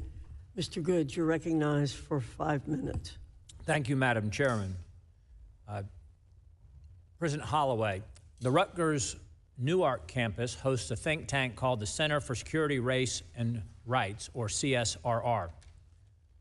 In just the past week, CSRR, which astonishingly is 50% funded by your chancellor's discretionary budget, and their director's $232,000 salary, of course, is paid for by the university. Well, again, in just the past week, CSRR, again, a so-called think tank called the Center for Security, Race, and Rights, has exposed its anti-Semitic agenda. In a post on X, CSRR called Israel's government, quote, genocidal. Do you think Israel's government's genocidal? Sir, I don't have an opinion on Israel's, in terms of that phrase. You do not have an opinion as to whether or not Israel's government's genocidal? No, sir. I think Israel has a right to exist and to protect itself. Do you think Israel's government's genocidal? I think Israel has a right to exist and to protect itself, sir. But you will not say that Israel's government's not genocidal. You can't say that. Sir, I believe in the government's right to this. The country's you can't be right that to surprised by the topic of the discussion today, and you can't say that Israel's government's not genocidal. That's interesting. Another CSRR post said the Biden administration's shift on Israel is a gain that can and must be built on, meaning the Biden administration's betrayal of Israel. Another post from the center said the real threat to American Jews comes not from students, but from MAGA Republicans who are shouting about anti-Semitism the loudest. Do you agree with this, again, Rutgers-funded think tank, half funded by your chancellor's discretionary budget, director has a $232,000 salary funded by Rutgers. Do you agree that MAGA Republicans are a threat to American Jews? Sir, these statements that you're reading, I find all deeply troubling and unsettling, sir. This would start with a yes or no. Do you think that MAGA Republicans are a threat to American Jews? I'm not in a position to answer that question, sir. Are you in a position to answer any questions? Yes, I am, Do you have an sir. opinion on anything on this subject that's at hand today? I mean, what does that mean? Do you think that anti-Israel political advocacy is an appropriate use of taxpayer dollars by a public university like Rutgers? I think at a public university, we have to abide by the First Amendment and be a place So where... should Rutgers fund anti-Israel political advocacy? Sir, we should not be funding anti-Israel advocacy, no. Okay, that's good to hear. On the 20th anniversary of September 11, CSRR sponsored an event featuring a speaker who was convicted in 2006 for material support of a terrorist group, the Palestinian Islamic Jihad. His name is Sami al-Arian, and he pled guilty to several charges. The event was designed to so-called challenge the narrative surrounding 9/11 and how 9/11 supposedly legitimized a war on terror and other imperialist wars and interventions. I should note that 750 New Jerseyans died on 9/11. They were murdered on 9/11. So do you think it's acceptable for New Jersey State University to sponsor an event about 9/11 with a speech by a convicted terrorist conspirator? I learned about that person's involvement. I don't support that person's ideas in the least. I think they're wildly offensive. I also, well, that's all. I'll just stop there, sir. I'm sorry? I was ending my question. Yeah, well, you were president at that time. Did you do anything about this event taking place on your campus or to prevent future events like this from taking place? Did you ask if I would prevent that from happening, sir? Is that what you said? Again, do you think it's okay for New Jersey State University, Rutgers, to sponsor an event about 9/11 with a speech by a convicted terrorist conspirator? You said no, you did not think so. That's correct, sir. So did you do anything about it when you learned about it? You were president at the time. Sir, we are a community of 100,000 people. There are events happening on every day of the campus that I'm not aware of at any given moment. Okay. As noted before, the director of CSRR, Sahar Aziz, has made numerous anti-Semitic statements, again with her $232,000 Rutgers-funded salary.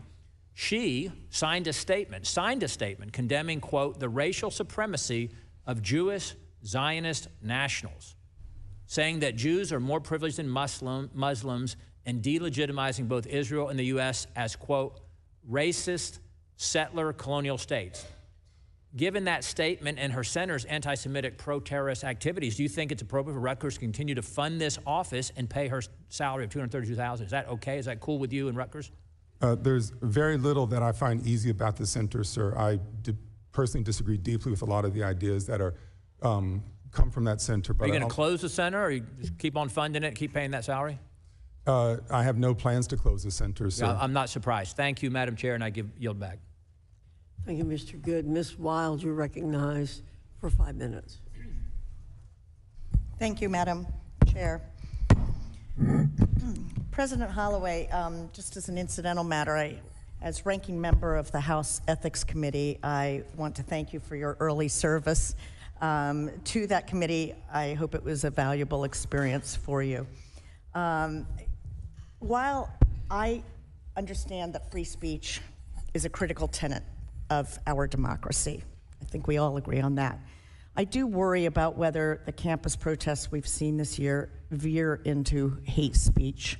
Thankfully, the protests on the campuses in my district, Pennsylvania 7, which hosts a number of wonderful schools like Lehigh University, Muhlenberg College, Lafayette College, and so forth, the protests have been peaceful and respectful, and I'm deeply appreciative of our students for that.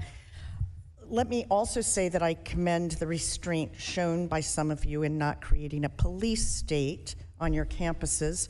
There is a fine line between law and order and oppression of the right to protest.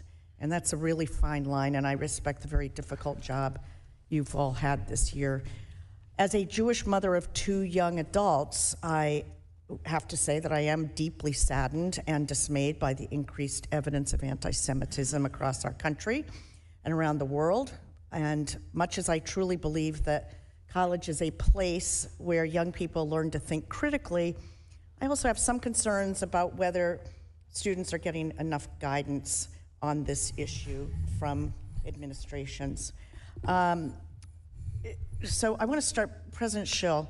7 members of your advisory committee on preventing anti-Semitism and hate, including the co-chair, resigned after the university brokered an agreement with Encampment organizers. In a follow-up statement, the university claimed that the committee's charge and its work remain incredibly important to our community. Our commitment to protecting Jewish students, faculty, and staff is unwavering. My question is, why did Northwestern fail to consult with that committee before yielding to the demands of the protesters? That was never in the purview of that committee. That committee was designed to assess the extent of anti-Semitism on campus and then to propose educational and other ways to deal with it. It wasn't to deal with an existing encampment. And quite honestly, there were, I believe, 16 members, 17 members, most of whom didn't have expertise in this area. And there is a limit to how many people one can consult when one is talking to students around the clock. I understand that there's a limitation on time and that kind of thing, but it seems to me that you had a ready-made committee that could have been asked to weigh in on this, and obviously 7 of the members of that committee felt the same because they stepped down. Have you taken steps to replace those faculty and staff members? So we are going to constitute a task force, and that task force is going to be designed to come up with new strategies to combat anti-Semitism.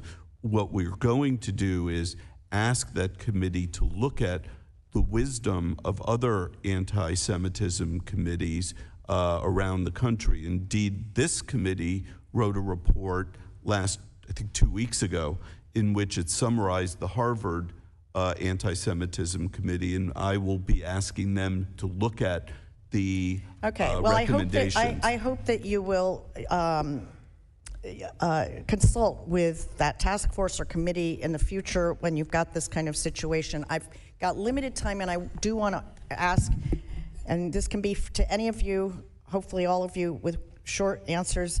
As we are looking forward to the fall semester, obviously we have the potential for ongoing challenges in this regard with respect to campus protests and encampments and potential violence. What are your administrations doing now or planning to do over the summer to prepare for the next school year? Why don't we start with you, Chancellor Block?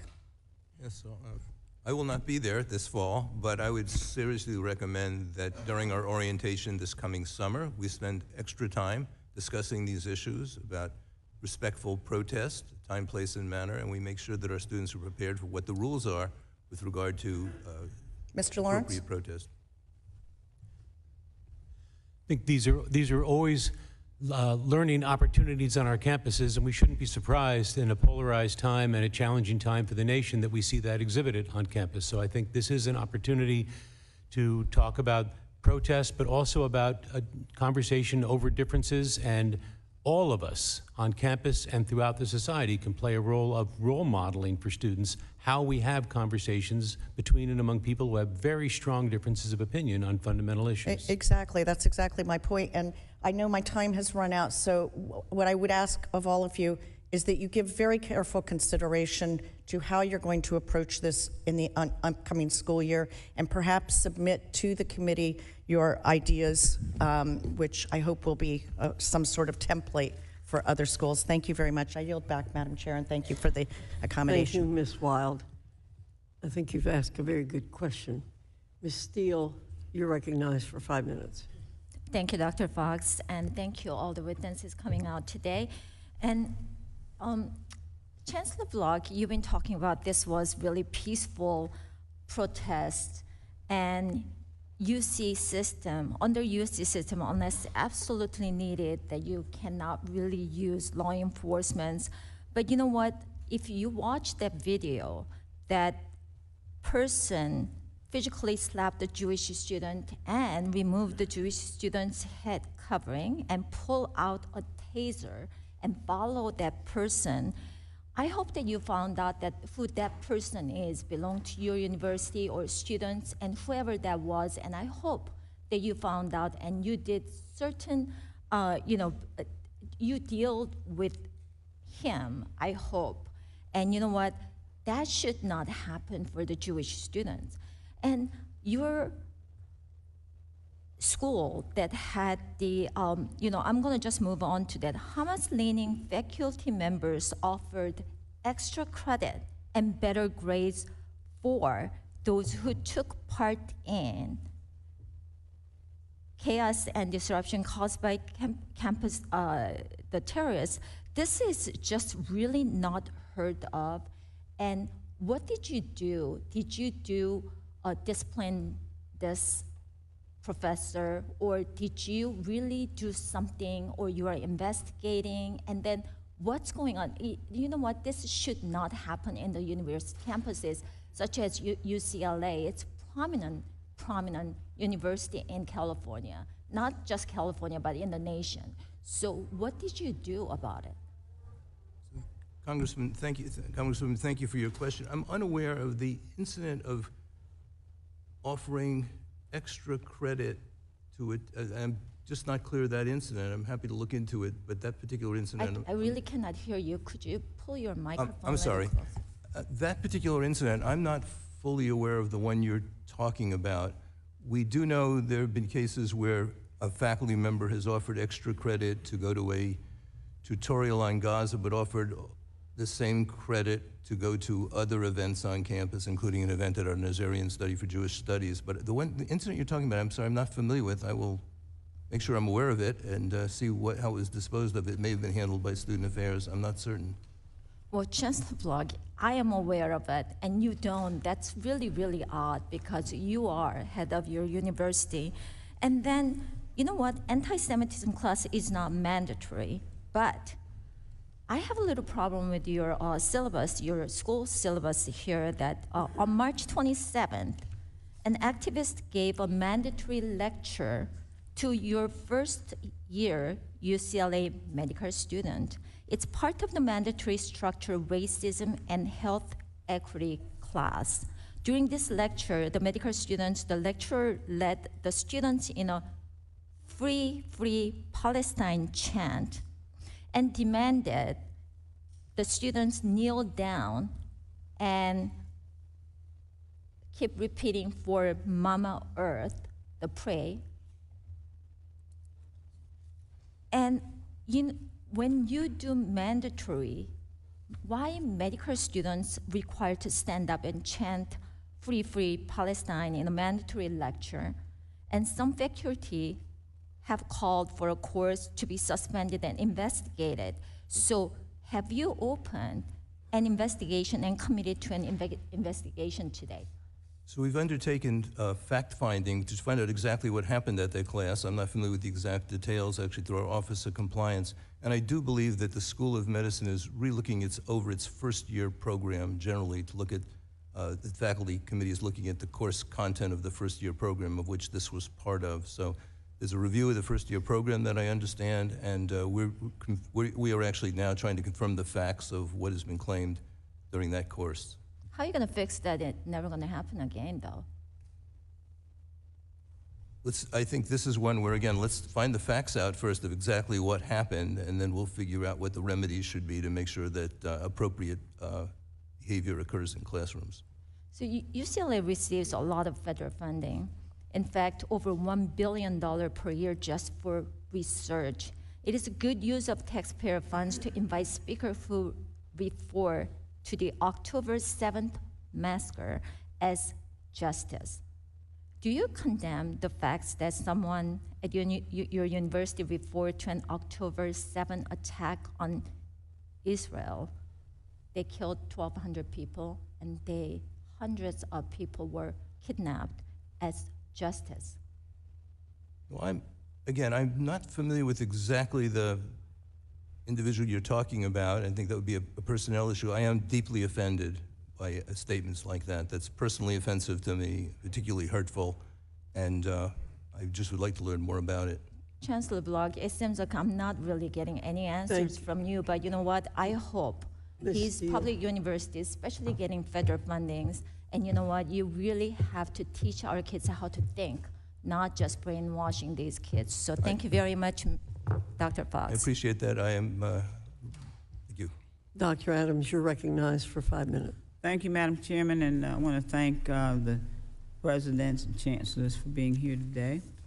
Thank you for what you do.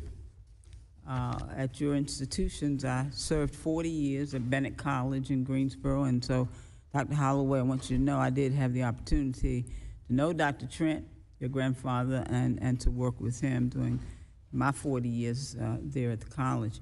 Let me just say for the record that I am certainly opposed to any unsafe conditions on campuses, anti-Semitism, hatred, bigotry, all of those things, in my opinion, are inappropriate. I was a professor. I worked with faculty and students, so I certainly understand what all of you do. And because today we're talking about anti-Semitism, I am, as I said before, opposed to that and to any unsafe conditions. Every student who comes to campus and spends their time there, their money, need to feel safe and need to have the kind of academic enrichment that is appropriate. I do have a couple of questions. I think some of you, I'm going between committees, so I apologize that I've had to step out. But let me ask, we're talking about the summer now coming. I think most of you have probably had commencement. If not, you're having it.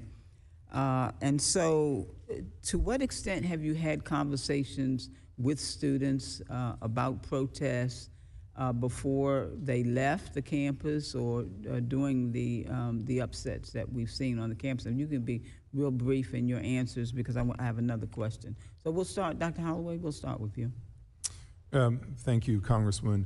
I speak with students, faculty, and staff, particularly in the Jewish community in this case, quite often. It's been ongoing. We've talked a lot about different elements on campus, and what we're going to be doing going forward in the summer is implementing new training by partnering with the Anti-Defamation League in particular. They've already been a good partner. We'll dive in deeper to that to make sure that we're doing everything we can to ensure a safe environment for our students. Okay, yes. Anyone else want to speak to that?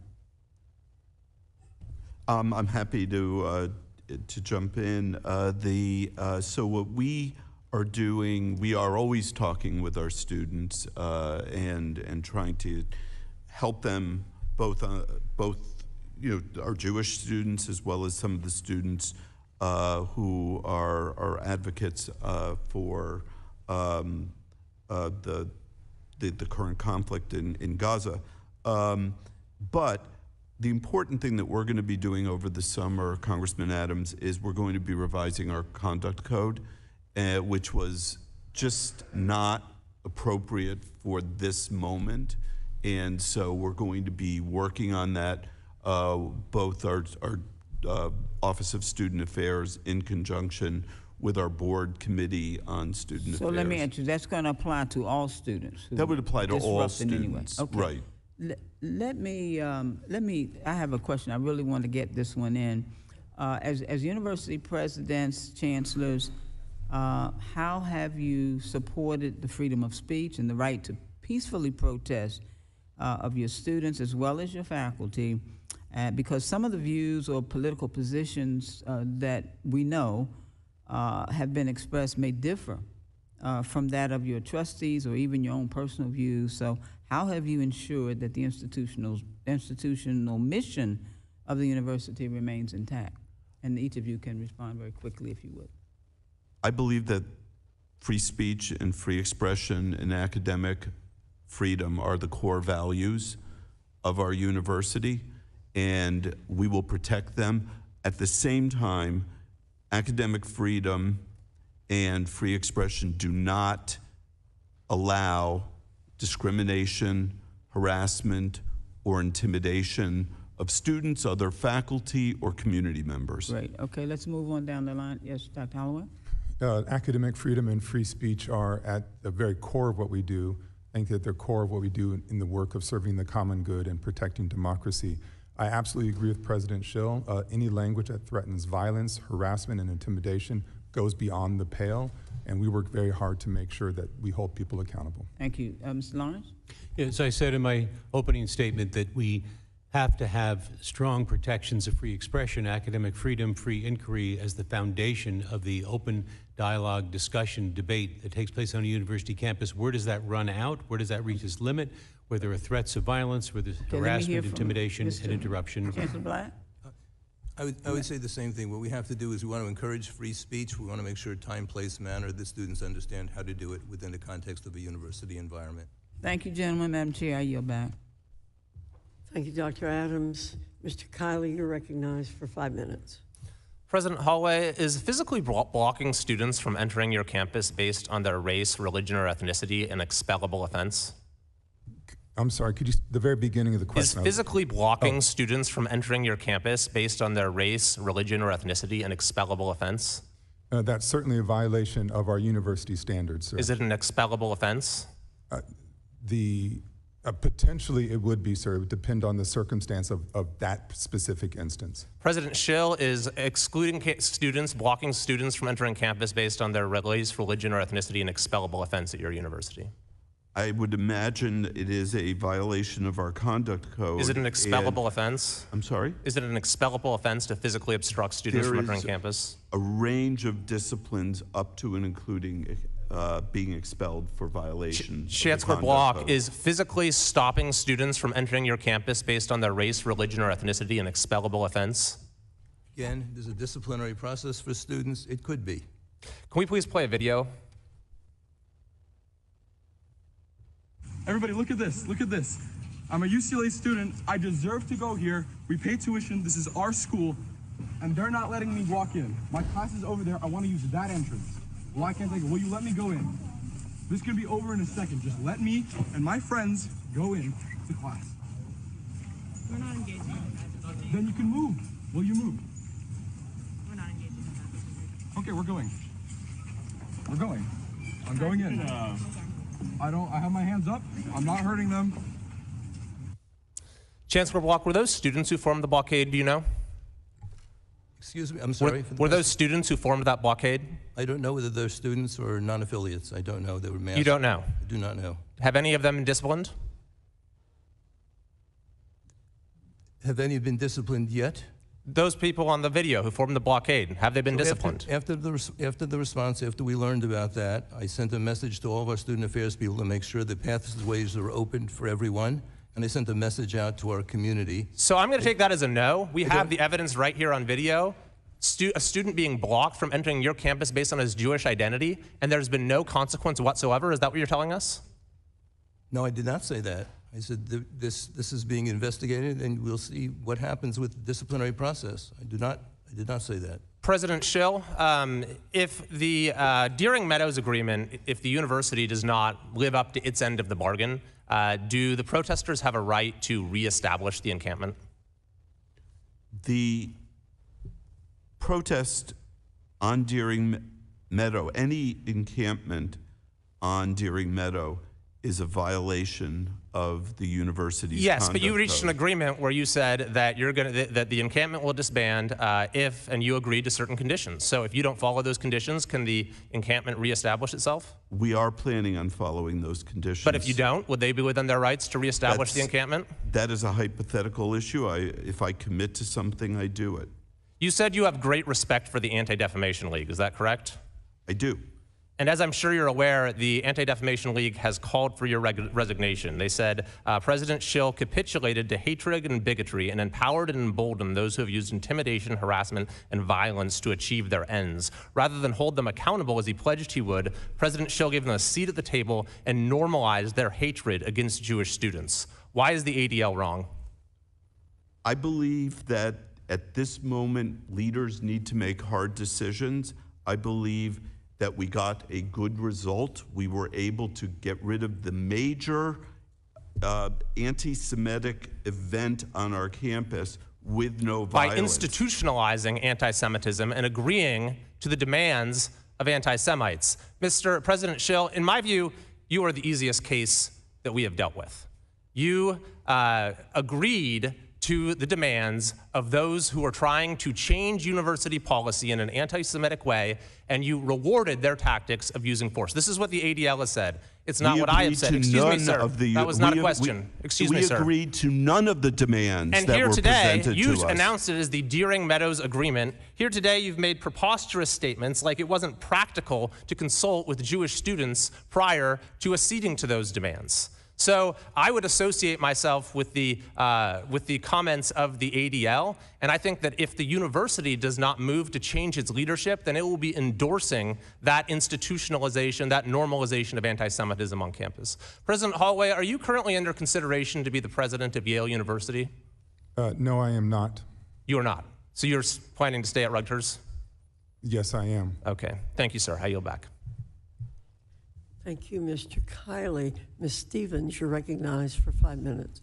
As some of you might be aware, last term in Congress in 2022, when the Democrats were in the majority, we moved to pass a variety of mental health bills, many that passed, some that languished in the Senate. And I just wanted to ask you, in terms of your peer view and the pressures and the stresses on students, what you believe is contributing to the mental health crisis among young people. Would you surmise that a gun violence epidemic that is the #1 killer of young people in America is contributing to rising mental health issues? President Schrill. You know, I'm not an expert in mental health. I agree with you that it is growing, these problems. You surmise that it's yes. I would imagine gun violence along with, there's been a recent book by a psychologist that says cell phones are a major aspect because the kids are getting social media all the time and are not interacting with each other. There's probably a myriad of reasons why we have a mental health crisis on campus. And your assumption is probably one element we have of a that. gun violence crisis. We have cuts to higher education. We have unregulated social media, so to speak, and don't know how to take a break. And I'm sure you might be aware that this committee, as we were playing a role in marking up legislation to address mental health issues on college campuses, had an amendment from the other side of the aisle that was introduced by a congresswoman from Illinois that would strip LGBTQ students from receiving mental health resources. And I am curious if that amendment hadn't failed because the Democratic majority voted it down, would that have violated any equity, code of conduct, violations that we are talking about here today? Would you have issues implementing mental health resources that excluded a segment of students on your campuses, Mr. Holloway? I want our mental health resources to be available to everybody. Yeah, it needs to be available to everybody. And so we're here for the third time talking about, and I know this hearing is important to many stakeholders and many individuals. I come from Michigan. We're in the heart of this rising challenge of an ongoing and brutal and terrible war. But as a Democrat on this committee who is focused on increasing and expanding Pell, lowering the cost of higher education, and trying to build equity, it is deeply frustrating and concerning that this is the third hearing that we've had cosplaying about protecting students equally when every single one of my colleagues last term in Congress voted to exclude a group of students from receiving mental health resources. And I sincerely hope that you wouldn't vote to exclude Muslim students from mental health resources, Jewish students from mental health resources, students of color, non-binary students, and the like. We have tons of issues before us in this country. And frankly, those who pretend to care about equity, as we have seen time and time again in this committee, is an outrage. It is an absolute outrage. Go ahead and cut the Civil Rights Office out of the Department of Ed. So you can't get yelled at by my colleagues on the other side of the aisle about how you can stand up and not stand up for students, litigating all these matters of free speech. But when we don't put our money where our mouth is and our policies, we are failing this nation. We are failing Muslim students, we are failing Jewish students, we are failing Christian students, and frankly, we are failing the future of this country. We know what it costs to go to your schools. It's unbelievable how much it costs. That's what we should be focusing on, not this pretend argument about equity when really they are just pretending here. So thank you, Madam Chair, and I yield back. Thank you, Ms. Stevens. Mr. Bean, you're recognized for 5 minutes. Thank you very much, Madam Chair. Good morning to you, and good morning, committee. Gentlemen, thank you so much for being here. I know it's a big deal to run a university, and I was just making a list of all the things you have to do running a university, including recruiting applicants to go to your school, hiring professors and staff, running the plant, raising money, promoting your school. You would think on that list, which is a very long list, you would think at the very, very top is keeping students, staff, and faculty safe on your university. Why we're questioning where you put that on your list is because we see lack of consequences. We see the answer is always it's under investigation, or we put that group on double secret probation, which really isn't holding anybody accountable. Chancellor Block, on November 15th, 2023, a Jewish UCLA professor and her husband went to a counter-protest at a UCLA Students for Justice in Palestine rally wearing pro-Israel t-shirts. They heard students chant, "Slaughter the Jews" in Arabic, and were threatened by students who said, "We will find you, we will take care of you." The next day, a UCLA graduate student from the rally stalked her husband at his office. 2 weeks later, more and more hatred and anti-Semitism, including garbage topped with a swastika and the words "loudmouth Jew" were left outside the doorstop. All this was reported to you and other UCLA officials, including the identity of who's doing it. What disciplinary actions did UCLA take in response? Thank you for the question. We immediately alerted the police, and the police did an investigation, and I don't know if that's ongoing or not, but police were involved immediately in this incident. Did anybody get kicked off campus? Did anybody I don't know what the outcome was, but police were immediately notified of this issue and interviewed individuals and attempted to identify who was responsible. On November 28th, mass protesters cutting down hostage posters threatened and chased a Jewish student while brandishing knives They chased them on campus. The incident was reported to police and to UCLA officials. Can you tell us what disciplinary action, including, did anybody get kicked off campus? Did anybody get expelled?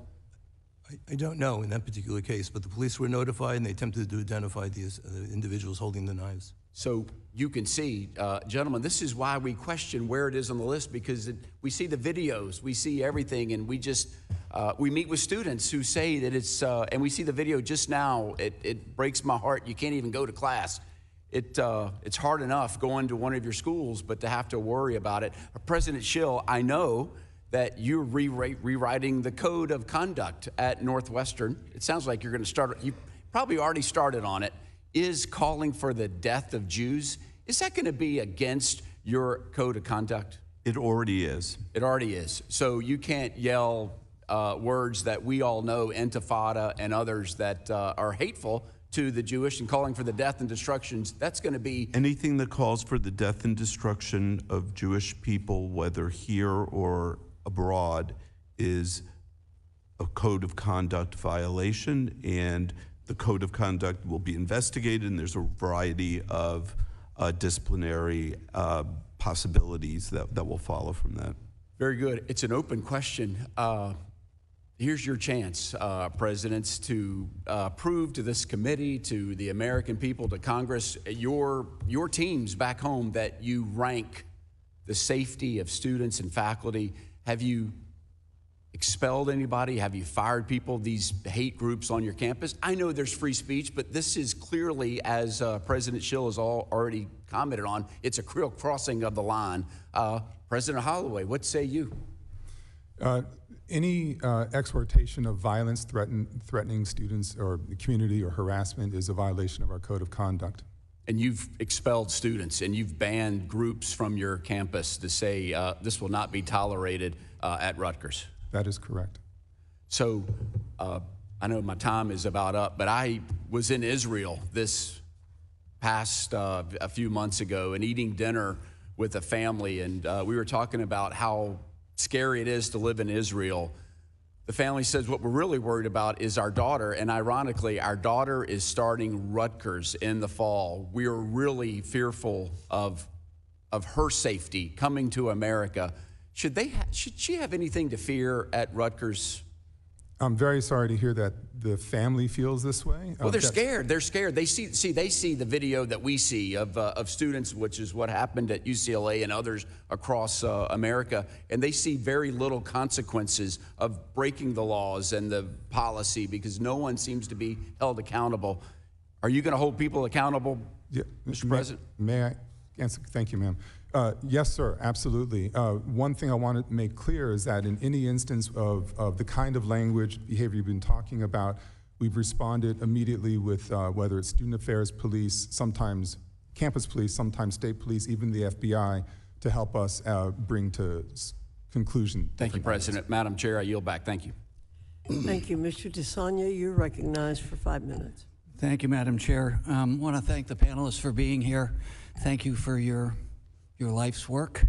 We're all at an age where I'm guessing, I know myself, but I'm looking at you, where you sort of reflect on where life took you. So welcome to an institution that has an 11% approval rating. Chancellor Block, UCLA has a history of supporting Jewish students and taking proactive measures against anti-Semitism. Your school established a research hub on anti-Semitism in October of 2023. October 6th, I'm told, in fact. Could you speak to that a little bit? That's correct. So we've established a number of new programs, and that's part of a new program. Actually, we have a study of group hate, better to understand overall with many groups group hate, but specifically we have a program, a hub to look at anti-Semitism because we do see it as a real challenge throughout the world and on our campuses. So that's one of our initiatives. We have a number of initiatives going on basically to educate our students better about people's history and understanding the dangers of discrimination. One of them that I'm involved in is I take students actually to Washington each year, a group of our student leaders, and we visit Congress, but we visit museums, and of course we visit the Holocaust Museum. And for many of our students, it's an eye-opener. And they begin to understand something about the history of their fellow Jewish students and why it's so important to be sensitive to their needs and make sure that you're not discriminatory towards those students. We visit other museums as well, the African American Museum. That's so education is critical here, and we're trying to develop more and more programs to educate students so that at least we don't see discrimination that's based on ignorance. There's always going to be, unfortunately, people with bad behavior. We recognize that, but we want to make certain that students are well educated in these areas and that we can minimize the amount of discrimination that occurs on campus. But that is one of the issues I find representing a district surrounding the University of California, the mothership, I'm sorry.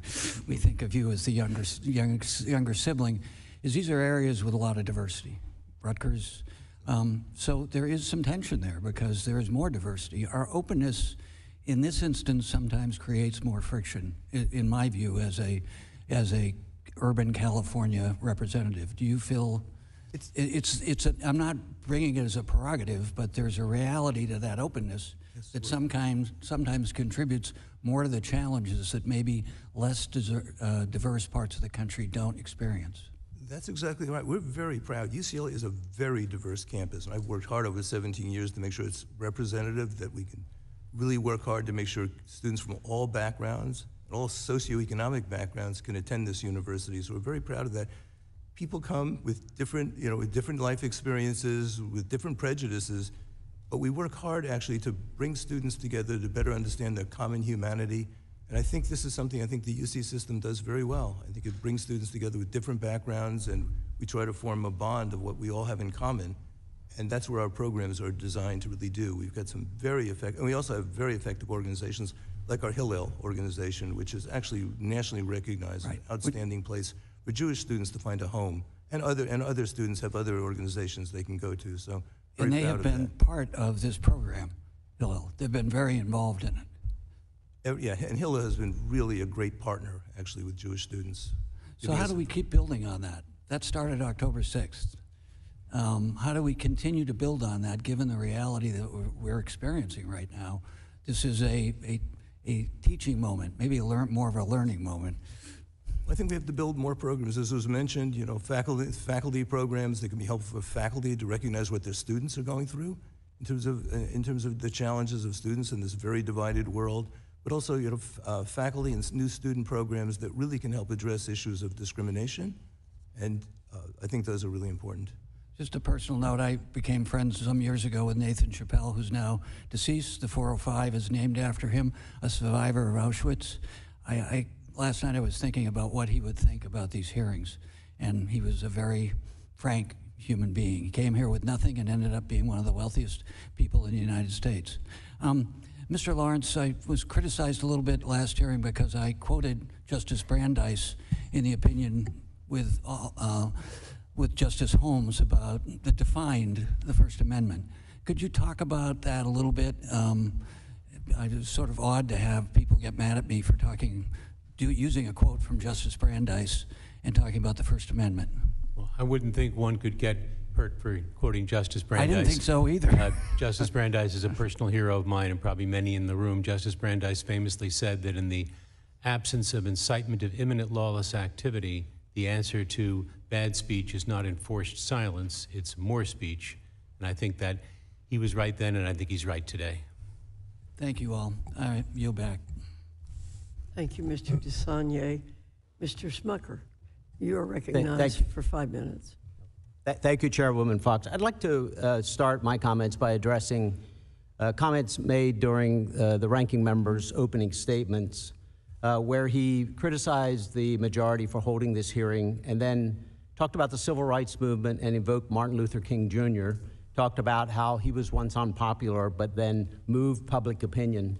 And I'd just like to say that his life was defined by peaceful protest, and I think drawing any comparison between him and these un-American, anti-Semitic protesters is totally inappropriate, totally unacceptable. And I think the purpose of holding this hearing is to ensure that this anti-Semitism never becomes accepted by Americans.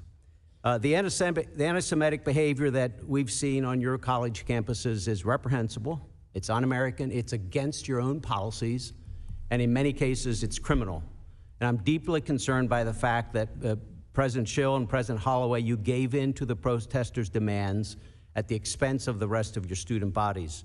Mr. Holloway, you promised, as part of giving in, to explore expanding Rutgers' relationship with the Palestinian University, Birzeit, at least that's alleged, which included considering student exchange and study abroad programs. Is that true? For Birzeit University, we already have a relationship with that university. Birzeit has buildings named after convicted terrorists. It has glorified terrorism in official social media posts. Hamas won a majority of the school's student government. 8 of its students were arrested for planning terror attacks just weeks before October 7th.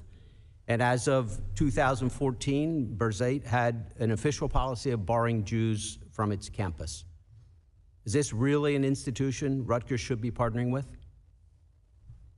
Sir, we partner with institutions all around the world. The information... Will you commit to ending the relationship with Birzeit University? The information you just shared with me is new to me, sir, and I'll commit to reviewing it. Thank you. Earlier this month, you, as I said, gave in to the demands of the mob on your campus. You agreed to 8 of their 10 demands in a matter of days. However, you've refused to act on the requests of Rutgers' Jewish faculty, administrators, and staff group called JFAS from this past December. They asked that you provide a full public accounting of anti-Semitic incidents on campus, suspend students and student organizations that repeatedly violate the code of conduct, prohibit academic departments from institutionally taking controversial political stances, and convene a standing university-wide committee on anti-Semitism in the Jewish experience. Why have you ignored JFAS, but acted immediately to appease pro-Hamas and anti-American protesters? Thank you for the question. The first thing I'll say, I was not negotiating with the mob, but talking with students. To your question specifically, the Jewish Faculty Administration and Staff, JFAS organization, the requests that they sent to us are being acted on post-haste. So will you commit today to fulfilling all the requests? I will. In fact, part of the plan for the summer, we've already shared our, drafted out our action plans, addresses most of those concerns, sir. Most of their concerns. Will you commit to providing a full public accounting of anti-Semitic incidents on campus to them? We've been scrubbing our own information to make sure that we can get that information elevated. So you'll commit to doing that? We are doing that work, sir. Will you commit to suspending students and student organizations that repeatedly violate the code of conduct? When students violate the code of conduct, they go into a disciplinary process. The results could look like many different things. Will you commit to suspending them if that happens? If the review committee deems that it merits suspension, then yes, they would be suspended. Will you commit to prohibiting academic departments from institutionally taking controversial political stances? This is something that we're reviewing this summer, sir. I recognize that when departments make these kinds of blankets, I'll call them blanket statements on any topic, it is an assertion of speech, but also has a chance to make it harder for members of the department who don't agree with it. Will you commit to convening a standing university-wide committee on anti-Semitism and the Jewish experience? So we immediately convened, in response to the JFAS request, we created such a committee in our New Brunswick campus. We have several campuses. And this summer, one of the things that we're looking at is trying to figure out how to pull together representatives from each of our campuses. So you're still, it's taking a long time to respond to them. You responded to the other immediately. Will JFAS need to threaten to disrupt exams for you to listen to them? No, sir, that would not be the case. We were acting in a state of emergency in the case of the encampment. With JFAS, I will absolutely say that we could have responded more quickly and more robustly, and we always will be trying to do better, sir. Thank you, President Holloway. Thank you. Ms. Omar, you're recognized for 5 minutes. Thank you, Chairwoman. Thank you all for being here. Chancellor Block, just for clarification, the video that we just watched, we saw people moving around. Was it possible, do you think, for that student to be able to get into campus? Was that student actually being blocked from entering campus? Well, that was in the middle of, excuse me, that was in the middle of campus. No, not being blocked from being on campus, maybe being blocked from a pathway on campus, which he shouldn't be allowed to, he should be allowed to pass. I mean, any part of campus is open to students, so blocking him was really inappropriate. I appreciate that. The recent images from UCLA are appalling. What is more appalling is that it was completely preventable. You could have prevented this by protecting the diverse groups of pro-Palestinian students that were peacefully gathered on campus to share meals, stand in solidarity against a brutal genocide. You could have prevented this by protecting these students' First Amendment right to assemble. You could have prevented this when you learned about rats being released into the encampment. You could have prevented this when there was an anonymous group funded and constructed a giant video with loudspeakers to play vile and disturbing footage. You could have prevented this when you saw an angry mob on campus on the night of April 30th, but you did not. Instead, you, the UCLA leadership and law enforcement, stood by for hours as the mob of agitators gathered near the encampment with a clear intention to cause violence. And because of your inaction, they acted on the intention and brutally attacked students you were responsible for. This happened in front of your eyes, on your campus, and it was live streamed for the whole world to see. So I would like to know if you are truly committed to keeping your students safe, how did you fail these students at many critical points where you could have intervened? Thank you for the question, but I'm sorry, but I reject the premise. These students. How do you reject the premise? Are these pictures lying? Are these pictures? Are any of these people in jail? Can I finish my statement? No. Are any of these people in jail? Are any of these people arrested?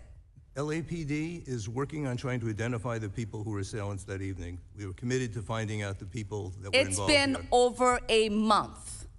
I submit for the record an article that the CNN has produced. Without objection. Why did you not immediately send the police that were standing by, your campus police, law enforcement, to intervene? We tried. We notified, as soon as we saw the violence, we notified all of our mutual aid partners. We tried to get police there as quickly as possible. But going back to my original point, so this encampment was against policy. This violated time, place, Chancellor, manner. if I may, the footage from that night reveals that some of the most dramatic attacks were carried out by individuals not affiliated with UCLA, not the university students, faculty that were arrested. Why have the violent agitators, who you know have been identified, not been held accountable for assaulting over 150 of your students? You should be ashamed in the fact that you failed your students. You should be ashamed for letting a peaceful protest gathering get hijacked by an angry mob. You should be ashamed for allowing such violence to take place on your campus, which will now be weaponized by Republicans in this committee. You played right into the hands in laying the ground for attacking institutions of public education, stripping students of their rights, and broader repression of movements. I know that my time is up. I would like to submit these images into the record. Without objection. And an open letter to the UCLA community from the UCLA Jewish faculty and staff. Thank you. Mr. Williams, you're recognized for 5 minutes. Thank you, Madam Chairwoman. A question for each of the university leaders here. When students return to campus in just a few months, will there be new rules, policies, procedures, and enforcement mechanisms in place to keep Jewish students safe and welcomed? All of our students, yes. All of our students, yes. Yeah, same answer. Thank you. President Shill, I assume that these new rules, policies, procedures, and enforcement mechanisms will be informed and guided by the events of the last few months on your campus. Is that correct? Absolutely. Thank you. That would mean that your investigations are complete. Is that correct? Our investigations are ongoing. But you didn't commit to that earlier, but you just committed to having policies, procedures, et cetera, ready in time for the new school year. I assume that's based on your investigations, but that makes sense to me. Is that true? It's based on what we have learned about what has happened over the past year, and it's based on best practices, and it is based, I'm sure, on some investigation that is investigations that have already taken place, but it is that our investigations are an ongoing process. We will be getting violations presumably over time, and we're not going to hold up. This is too important. So if I may, just to keep this line of questioning, you know, when Jewish students return this fall, will students and faculty who have been found to have made violent threats to Jewish students, will they be barred from campus this fall? This is your commitment to have these policies and procedures in place. So can Jewish students returning to your campus anticipate that the violators who have been found by your investigations be barred from campus? Is that a fair assumption? There is a disciplinary process. This is a straightforward question. No, it isn't actually. There is a disciplinary process, and that disciplinary process will grant hearings and due process to the students and will mete out what the appropriate penalty is. I can't Should they be say. suspended from campus then? Perhaps while this due process is being undertaken, perhaps to protect the Jewish students, the parents that are sending them to your schools, perhaps then you would commit that they are barred from campus, that they are suspended until the outcome of these investigations. That is not how due process works. Okay, how about for you, Mr. Holloway? The same question, sir? Yes. Okay, thank you.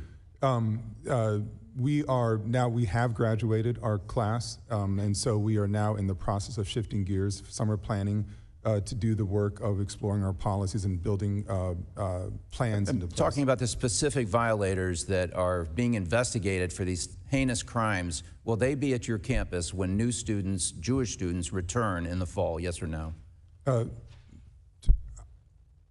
We have you policies. Don't know? Well, I was okay. just... This is a question for each of you again. Would you say that the emergence of encampments on your campus, was this a spontaneous event or was it orchestrated and planned? President Shill, did it surprise you? It surprised me. Okay. Mr. Holloway? With about an hour's notice, it surprised me as well. Okay. Mr. Block? I would say planned or copycat, but certainly a number of encampments went up very quickly, which is surprising. If I may, then who is behind these encampments? What are the groups, faculty groups, maybe which departments, student organizations? Who's behind these encampments, in your opinion? Specifically, groups on your campus, Mr. Shill? I don't know. Wow. Mr. Holloway? At a public university, we have a lot of outside organizations involved, and I know some were funding. I'm unable to tell you which organizations, sir. Mr. Block? Yeah, I'm uncertain because there were quite a few This is absolutely shocking. You allowed these encampments to persist on your campus, but you don't know who was behind them. You don't know what was there, but they're occupying and causing violence and chaos on your campus. That is astonishing admission to me, and I think probably disingenuous. Again, for each of you, do you acknowledge that giving guidance to campus police to refuse to take police reports of crimes could be a violation of the Clery Act? President Shill, are you aware of that? I'm not aware of anyone Mr. that Holloway, did that. Are you aware that this is a violation of the Clery Act? I haven't looked at the Clery Act recently, but it could be. I don't know. Mr. Holloway? If you're suggesting something like that happened at Rutgers, that's news to me. Mr. Block, are you aware? I'm not a lawyer. I assume that's a violation. Okay. I yield back. Williams. Thank you, Madam Chair and Ranking Member, and thank you, witnesses, for joining us today. In the past 7 months, since anti-Semitic incidents have spiked across the country, this committee has held 5 hearings, roundtables similar to this, but sadly, we've not had a single hearing to actually consider the legislation to address this epidemic of hate. And we have bills that we could hear, like Congresswoman Kathy Manning's bipartisan Countering Anti-Semitism Act, which I'm a proud co-sponsor, along with 45 of my colleagues. I will point out that that bill has an equal number of Democrat and Republican co-sponsors. There is a bipartisan effort to actually adopt legislation to cover these issues. Unfortunately, anti-Semitism, as we know, is a form of hate also rampant in our politics. For example, the current Republican nominee for governor of North Carolina has repeatedly made anti-Semitic statements, including downplaying the atrocities of the Holocaust. Madam Chair, I'd like unanimous consent to enter into the record the article from the Times of Israel titled, "Trump backs GOP candidate for North Carolina governor accused of anti-Semitic remarks." Without objection. Also, just last week, the Minnesota Republican Party endorsed a candidate for the U.S. Senate who once self-identified as an anti-Semite. Madam Chair, I'd like unanimous consent to enter into the record the article from the Times of Israel titled, "Royce Wright, podcaster who railed against Jews, wins Republican nod in Minnesota." Without objection. And these are not isolated incidences. They follow a disturbing trend of the far right that embraces anti-Semitic conspiracies like the Great Replacement theory. Just Monday afternoon, there was a video posted on former President Donald Trump's site that features images of hypothetical newspaper articles celebrating a 2024 victory for him and referring to, open quote, "the creation of a unified Reich," close quote, under the headline, "What's Next for America?" This committee has the authority over something that's really important and key for combating hate across America, and that's education. Because we know that education is one of the great methods of bringing people together, of having students, Americans, all people start to understand religions, people, viewpoints that are different from their own, to start to understand the history of anti-Semitism that has plagued not only this country, but our world for centuries upon centuries. To understand that history, to understand that it must be treated with the care and attention that it deserves. Unfortunately, I don't think that a hearing after a hearing where we're simply addressing sad and disturbing incidents, but not addressing legislation to combat them, is what our nation needs at this time.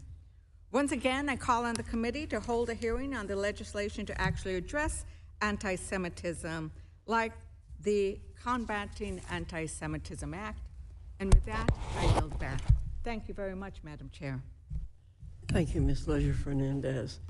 Mr. Grossman, you're recognized for 5 minutes. Yeah, first of all, just a little bit of a comment on some of these agreements that have been entered into. When we do these hearings, we're given something called a pre-hearing memorandum. And in the pre-hearing memorandum, it mentions in one sentence Johns Hopkins University, Harvard University, and the University of Wisconsin at Milwaukee. I think if you told the University of Milwaukee a year ago that they would appear in the same sentence as Harvard and Johns Hopkins, they would have been quite elated. But I'll point out that it wasn't such a great honor to be put in with those two institutions. In any event, I'll talk to Mr. Holloway. In your agreement with the Rutgers Encampment, you promised to, quote, implement support for 10 displaced Palestinian students to finish their education at Rutgers. Do you acknowledge, or will you admit, that setting aside 10 spaces at Rutgers for Palestinians, if you agreed to, apparently in return for them stopping, causing trouble, and being, just being awful, would be a violation of federal anti-discrimination law? Did you consider that? Supporting refugee students as a violation of anti-discrimination law? Well, you set aside 10 spaces for Palestinians. I understand. We have existing programs to support refugee students and scholars, and we would lean on those programs. And we absolutely don't believe in quotas, sir. But do you see a problem here? I mean, first of all, on this whole Gaza situation, the Palestinians could not have taken a more outlandish position. But secondly, it appears as in response for the trouble they're causing and the hate that they're encouraging, their little ethnic group here is rewarded with 10 spaces. And I'm sure there are all sorts of other foreigners around the world who would be happy to grab those 10 spaces. Do you think that was a wise thing to do, or you think it's something you ought to maybe revoke or rethink? Are you speaking specifically about the number 10, sir? Is that what you're asking? Oh yeah, it could be 15, it could be 5, whatever, but it appears as though you're giving the Palestinian students support that perhaps you're not giving other students, and it appears like you're doing it as a reward or whatever for participating in this demonstration in support of Hamas. I understand your question. I think it's a mischaracterization, but to your specific point about the 10 students, we have, as I said before, existing programs already that allow students, refugee students, getting to those threshold numbers, in this case 10, is a tremendous amount of work and may not happen, sir. Well, you understand there are only so many slots in university. I mean, I don't know what's going on in New Jersey. You could have given the slots to people in New Jersey if you wanted to increase the diversity of your program. I'm sure there are many legitimate countries around the world in which students would be happy to come here. I guess the thing that bothers me is, first of all, you're violating federal anti-discrimination law, and secondly, you feel compelled to reward the Palestinians who were causing a disruption, and not to mention appear to be siding with an ideology that's completely offensive, but they get a reward. To the various points you put in there, sir, Rutgers is one of the most diverse campuses, universities in the country, and we reflect There's the a good state. question. I hate to cut you up, we'll only get 5 minutes. You said it's a diverse campus. I think part of the problem with this whole thing is a lack of diversity on campuses. Right now, this country's about 50-50, Republican, Democrat, conservative, liberal, or whatever. Do you think your campus is about 50-50 or 60-40 if I look at the faculty, Republican, Democrat, liberal, conservative? Is it diverse like that? Sir, I don't know. We don't have a political litmus test when we hire people. You have no clue. I mean, when I talk to my local professors, they can give me scare stories about the infinitesimal number of conservative students. Well, okay, I'll go on here to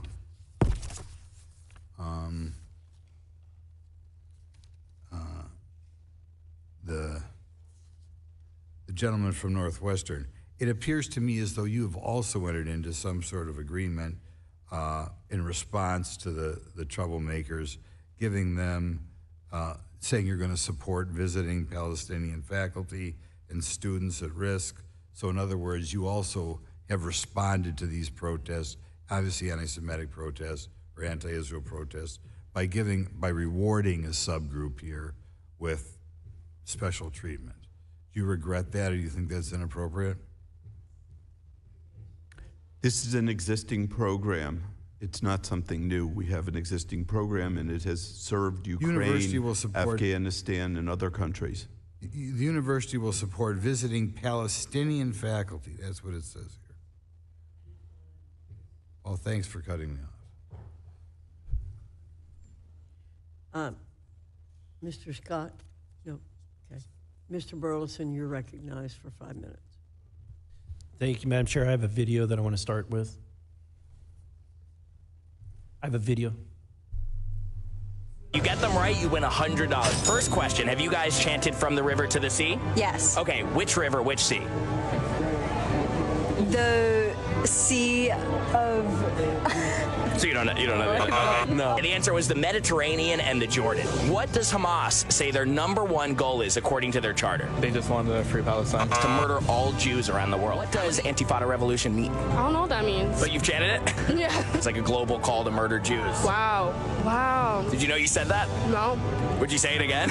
Probably not. How much have our foreign adversaries donated to American universities in the last decade? No idea. I couldn't give you a number on that. The answer was over $6 billion. How many Gazan refugees have the Arab neighboring countries let in the last few months? 35,000. The answer was 0. Look, you asked an education major about... Students don't seem to know what they stand for. So wouldn't it be great if these expensive colleges actually taught them something? After seeing that, and honestly, it's comical, but it's really not comical. The outcome of that, that ignorance is not comical. I'm concerned for our young people, and it concerns me what they are not learning, and their willingness to participate in hate. There is an article that came out from Fortune. I'm sure I'd like to submit that for the record.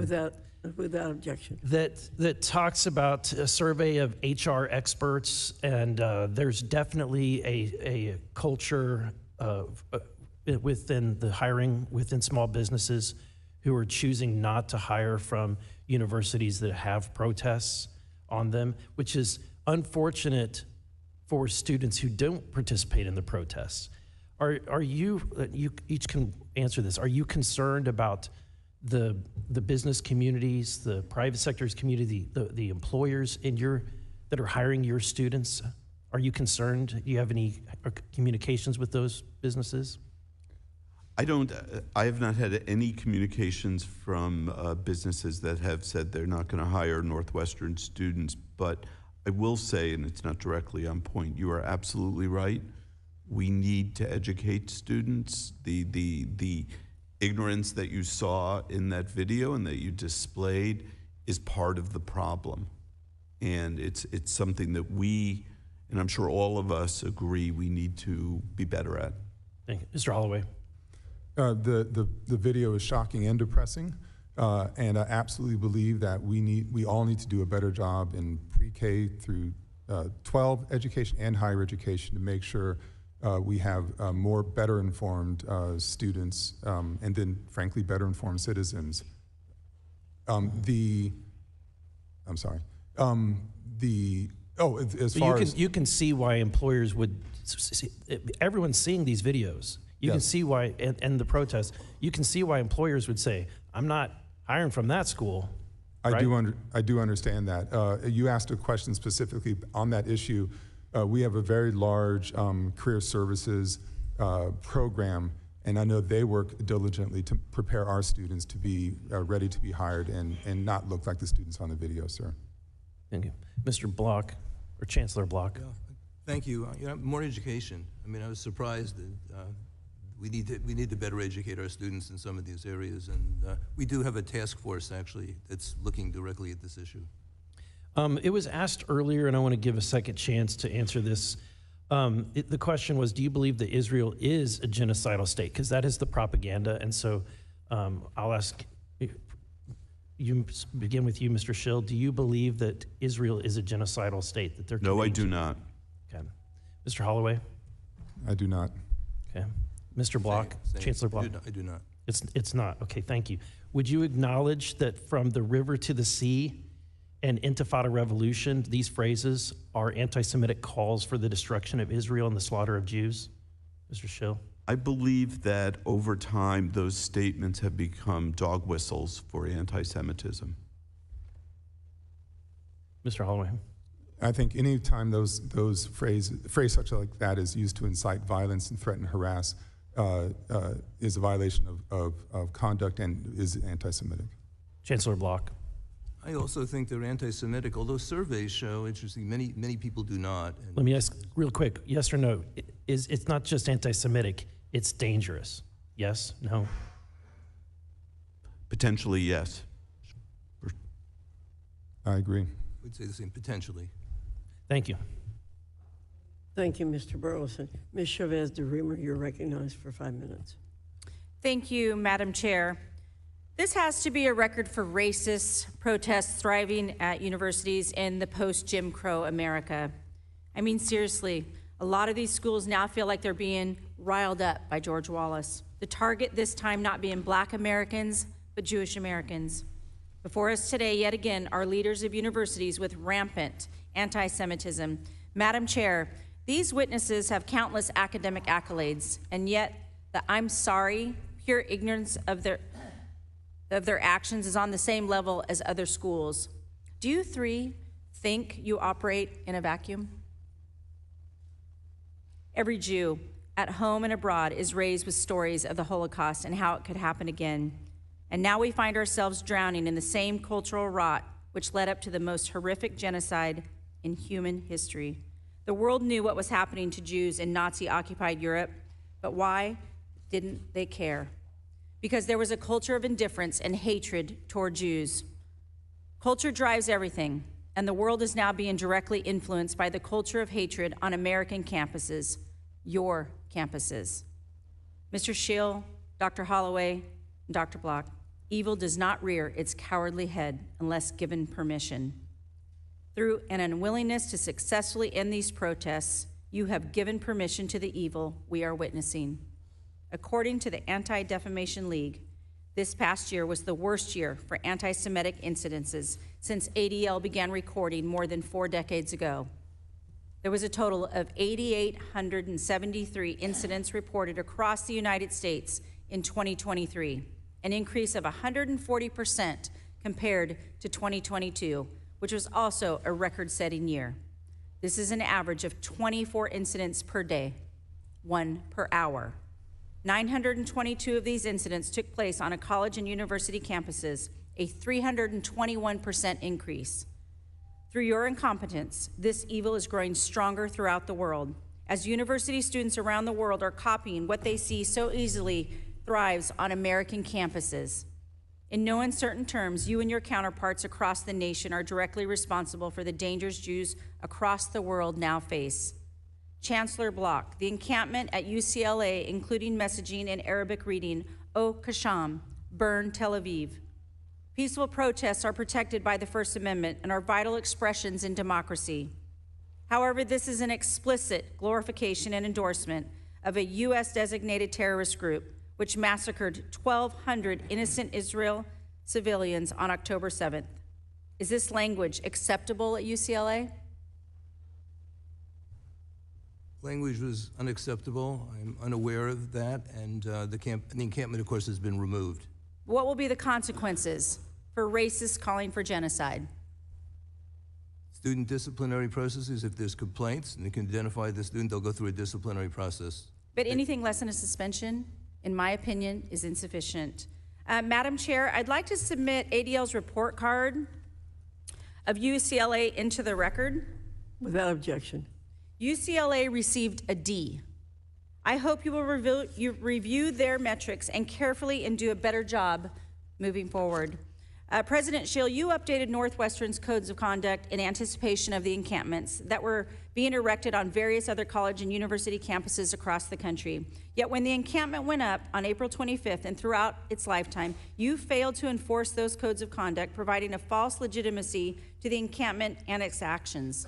It is also true that you said explicitly on the day the encampment started that any violation of the code of conduct or university policies could lead to disciplinary actions such as suspension or expulsion, and possibly criminal sanctions.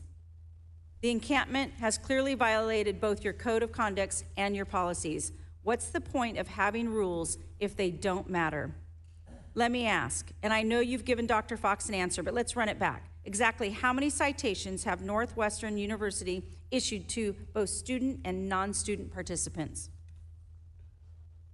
I don't have the exact figure. Got it. These encampments may fizzle out over the summer, but they will likely return, and the lessons your students are taking away is that this is an acceptable form of protest, even if they are in violation of university policies.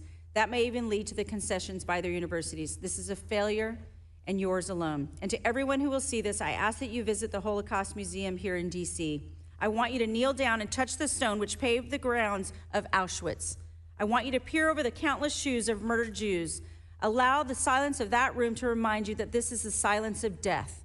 Death enabled by global culture, indifference, and hatred, a culture which each of us has a role in either enabling or ending. And I would remind you, Mr. Shill, Dr. Block, and Dr. Holloway, of who you are. You are leaders of culture. At this present moment, you have abandoned that role. I hope you reclaim it because we will certainly be watching. And with that, Madam Chair, I yield back. Gentlewoman's time has expired. Mr. Scott, you're recognized for 5 minutes. Thank you, Madam Chair. I'd like to ask the university presidents, the first question that you were asked had the premise that was something along the lines of, insofar as your campuses are hotbeds of anti-Semitism, how many people have you disciplined? And you went on to just answer how many people you disciplined without questioning whether or not your campuses were in fact hotbeds of anti-Semitism. Are your campuses also hotbeds of racism, homophobia, and Islamophobia? Dr. Shill. I would not say that we are hotbeds of any of those things. I do believe that we have a problem, like all universities, and it's becoming more and more apparent that anti-Semitism is a problem on campus, and it's one that we need to deal with. All but right, the well, vast majority... I've got a lot of different questions, so let me just get an answer from President Holloway. I certainly disagree that with the characterization of Rutgers being a hotbed of anti-Semitism. We do everything we can to promote the security and safety of all of our students and to have a community of care. Okay, Chancellor Block. I believe the same. I don't believe we're a hotbed of anti-Semitism. I think we've had incidents of it that are disturbing, that we're trying to address, but I think overall... Okay, well, I mean, you let the premise go by and didn't address it, so I didn't want that to be the record of the hearing. Does your code of conduct, is your code of student conduct based on whether or not the conduct involves anti-Semitism or Islamophobia, racism, homophobia, or other gender-based hatred? We treat each of those equally. And President Holloway? We are in the same space, sir. Same here. Okay, and can you develop a campus free of anti-Semitism that does not address other forms of hate? Hate is hate, and we need to address all of it. President Holloway? The kind of work you're talking about is the ongoing work of the university. We must address hate in all of its forms. Chancellor Block? The same here, and we have an initiative specifically to look at group hate, looking at different types of group hate.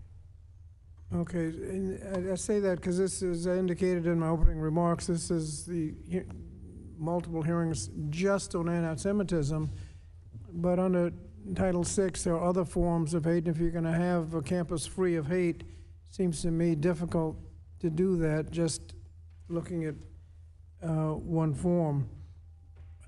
President Shill, a question was raised about Qatar. I'm aware of another university that I used to represent before redistricting that has a campus in Qatar. What's the value of having a university located in Qatar? It provides benefits to faculty and students who want to go back and forth. It also, I believe, this was decided 17 years ago, and I'm only there for 2 years. I believe part of the point was to introduce American concepts of journalism, free speech, and to provide, in journalism, and to provide avenues for women to be more successful in those societies. I think those were the reasons. Thank you. Mr. Lawrence, can you remind us how you can balance free speech and protests? Mr. Ranking Member, you begin with a presumption that speech, including protest, is protected because that is the core of the First Amendment with respect to public universities, but the principles of academic freedom and free expression, free inquiry on our private university campuses as well. Where that runs out is where that activity turns into threats of violence, harassment, or undue disruptions of the operations of the university. And those are the kinds of decisions that university presidents around the country are making on a daily basis, taking all of the factors into account that they have to deal with. Thank you. And I just have a few seconds left. Are there any additional steps that this committee can actually do to help promote enforcement of Title VI? Mr. Lawrence. I think the committee could play a major role in working with and funding the efforts of the Department of Education in that regard, and in all the ways in which the Department of Education facilitates the work of universities around the country on all of the issues we've been talking about, and a range of other issues, including mental health issues, that are major challenges for our colleges and universities today. Thank you. Thank you. Time is gone. Thank you, Mr. Scott, for being right on time. That's right. You and I were trying to be good role models. Mr. Scott, I recognize you now for a closing statement. First, Madam Chair, I'd ask unanimous consent to enter the following items into the record. A letter from Professor John Farmer, former Attorney General of New Jersey, who states that he finds accusations of pervasive climate of anti-Semitism at Rutgers to be both inaccurate and offensive. A letter from over 500 law school professors condemning the committee's accusations against the Rutgers Law Center for Security, Race, and Rights.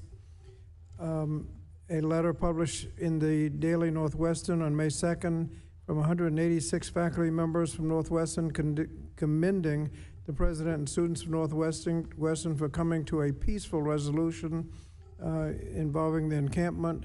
An article from May 15th, Chicago Times, entitled, "Northwestern Ended Its Encampment Without Cops or Violence. Why is Congress Upset?"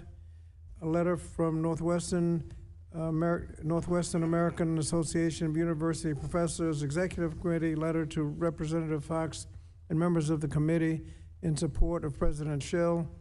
An article from LA Times written entitled, After Violent Night at UCLA, Classes Canceled, UC President Launches Investigation into Response, documenting the organized attack on the UCLA encampment the night of April 30th. A joint statement from unions representing educators at Rutgers, Northwestern, and UCLA. A letter from the National Coalition Against Censorship decrying the May 14th letter from the chair and Chair Comer of the Oversight Committee to Treasury Secretary Yellen. In an article from Boise State University's Office of Student Life, 5.5 things you might not know about Martin Luther King, which includes the fact that the King Center, that Dr. King went to jail 29 times. It was pointed out that his protests were nonviolent, but they were usually against the law, and part of the nonviolent strategy is that you not only break the law, but you accept the consequences. Unanimous consent for those. That's the end of the list. Without objection. Thank you. I want to thank our witnesses for participating. Without a doubt, there's more that we can do to combat anti-Semitism, not only in college campuses, but everywhere. No one should be intimidated, harassed, or assaulted just simply for who they are or who they worship. And it's been noted that students cannot learn if they feel threatened. Yet today, for the fifth time in 6 months, the majority is holding another hearing just to complain about anti-Semitism without providing a meaningful solution to address animus on college campuses or any of the other forms of hatred. So it was great to have an opportunity to hear from our campus leaders on what they are doing to proactively prevent incidences of violence and harassment. However, in Congress, as leaders, students deserve more. We have the responsibility to criticize discrimination whenever we see it, even if it comes from one's own party.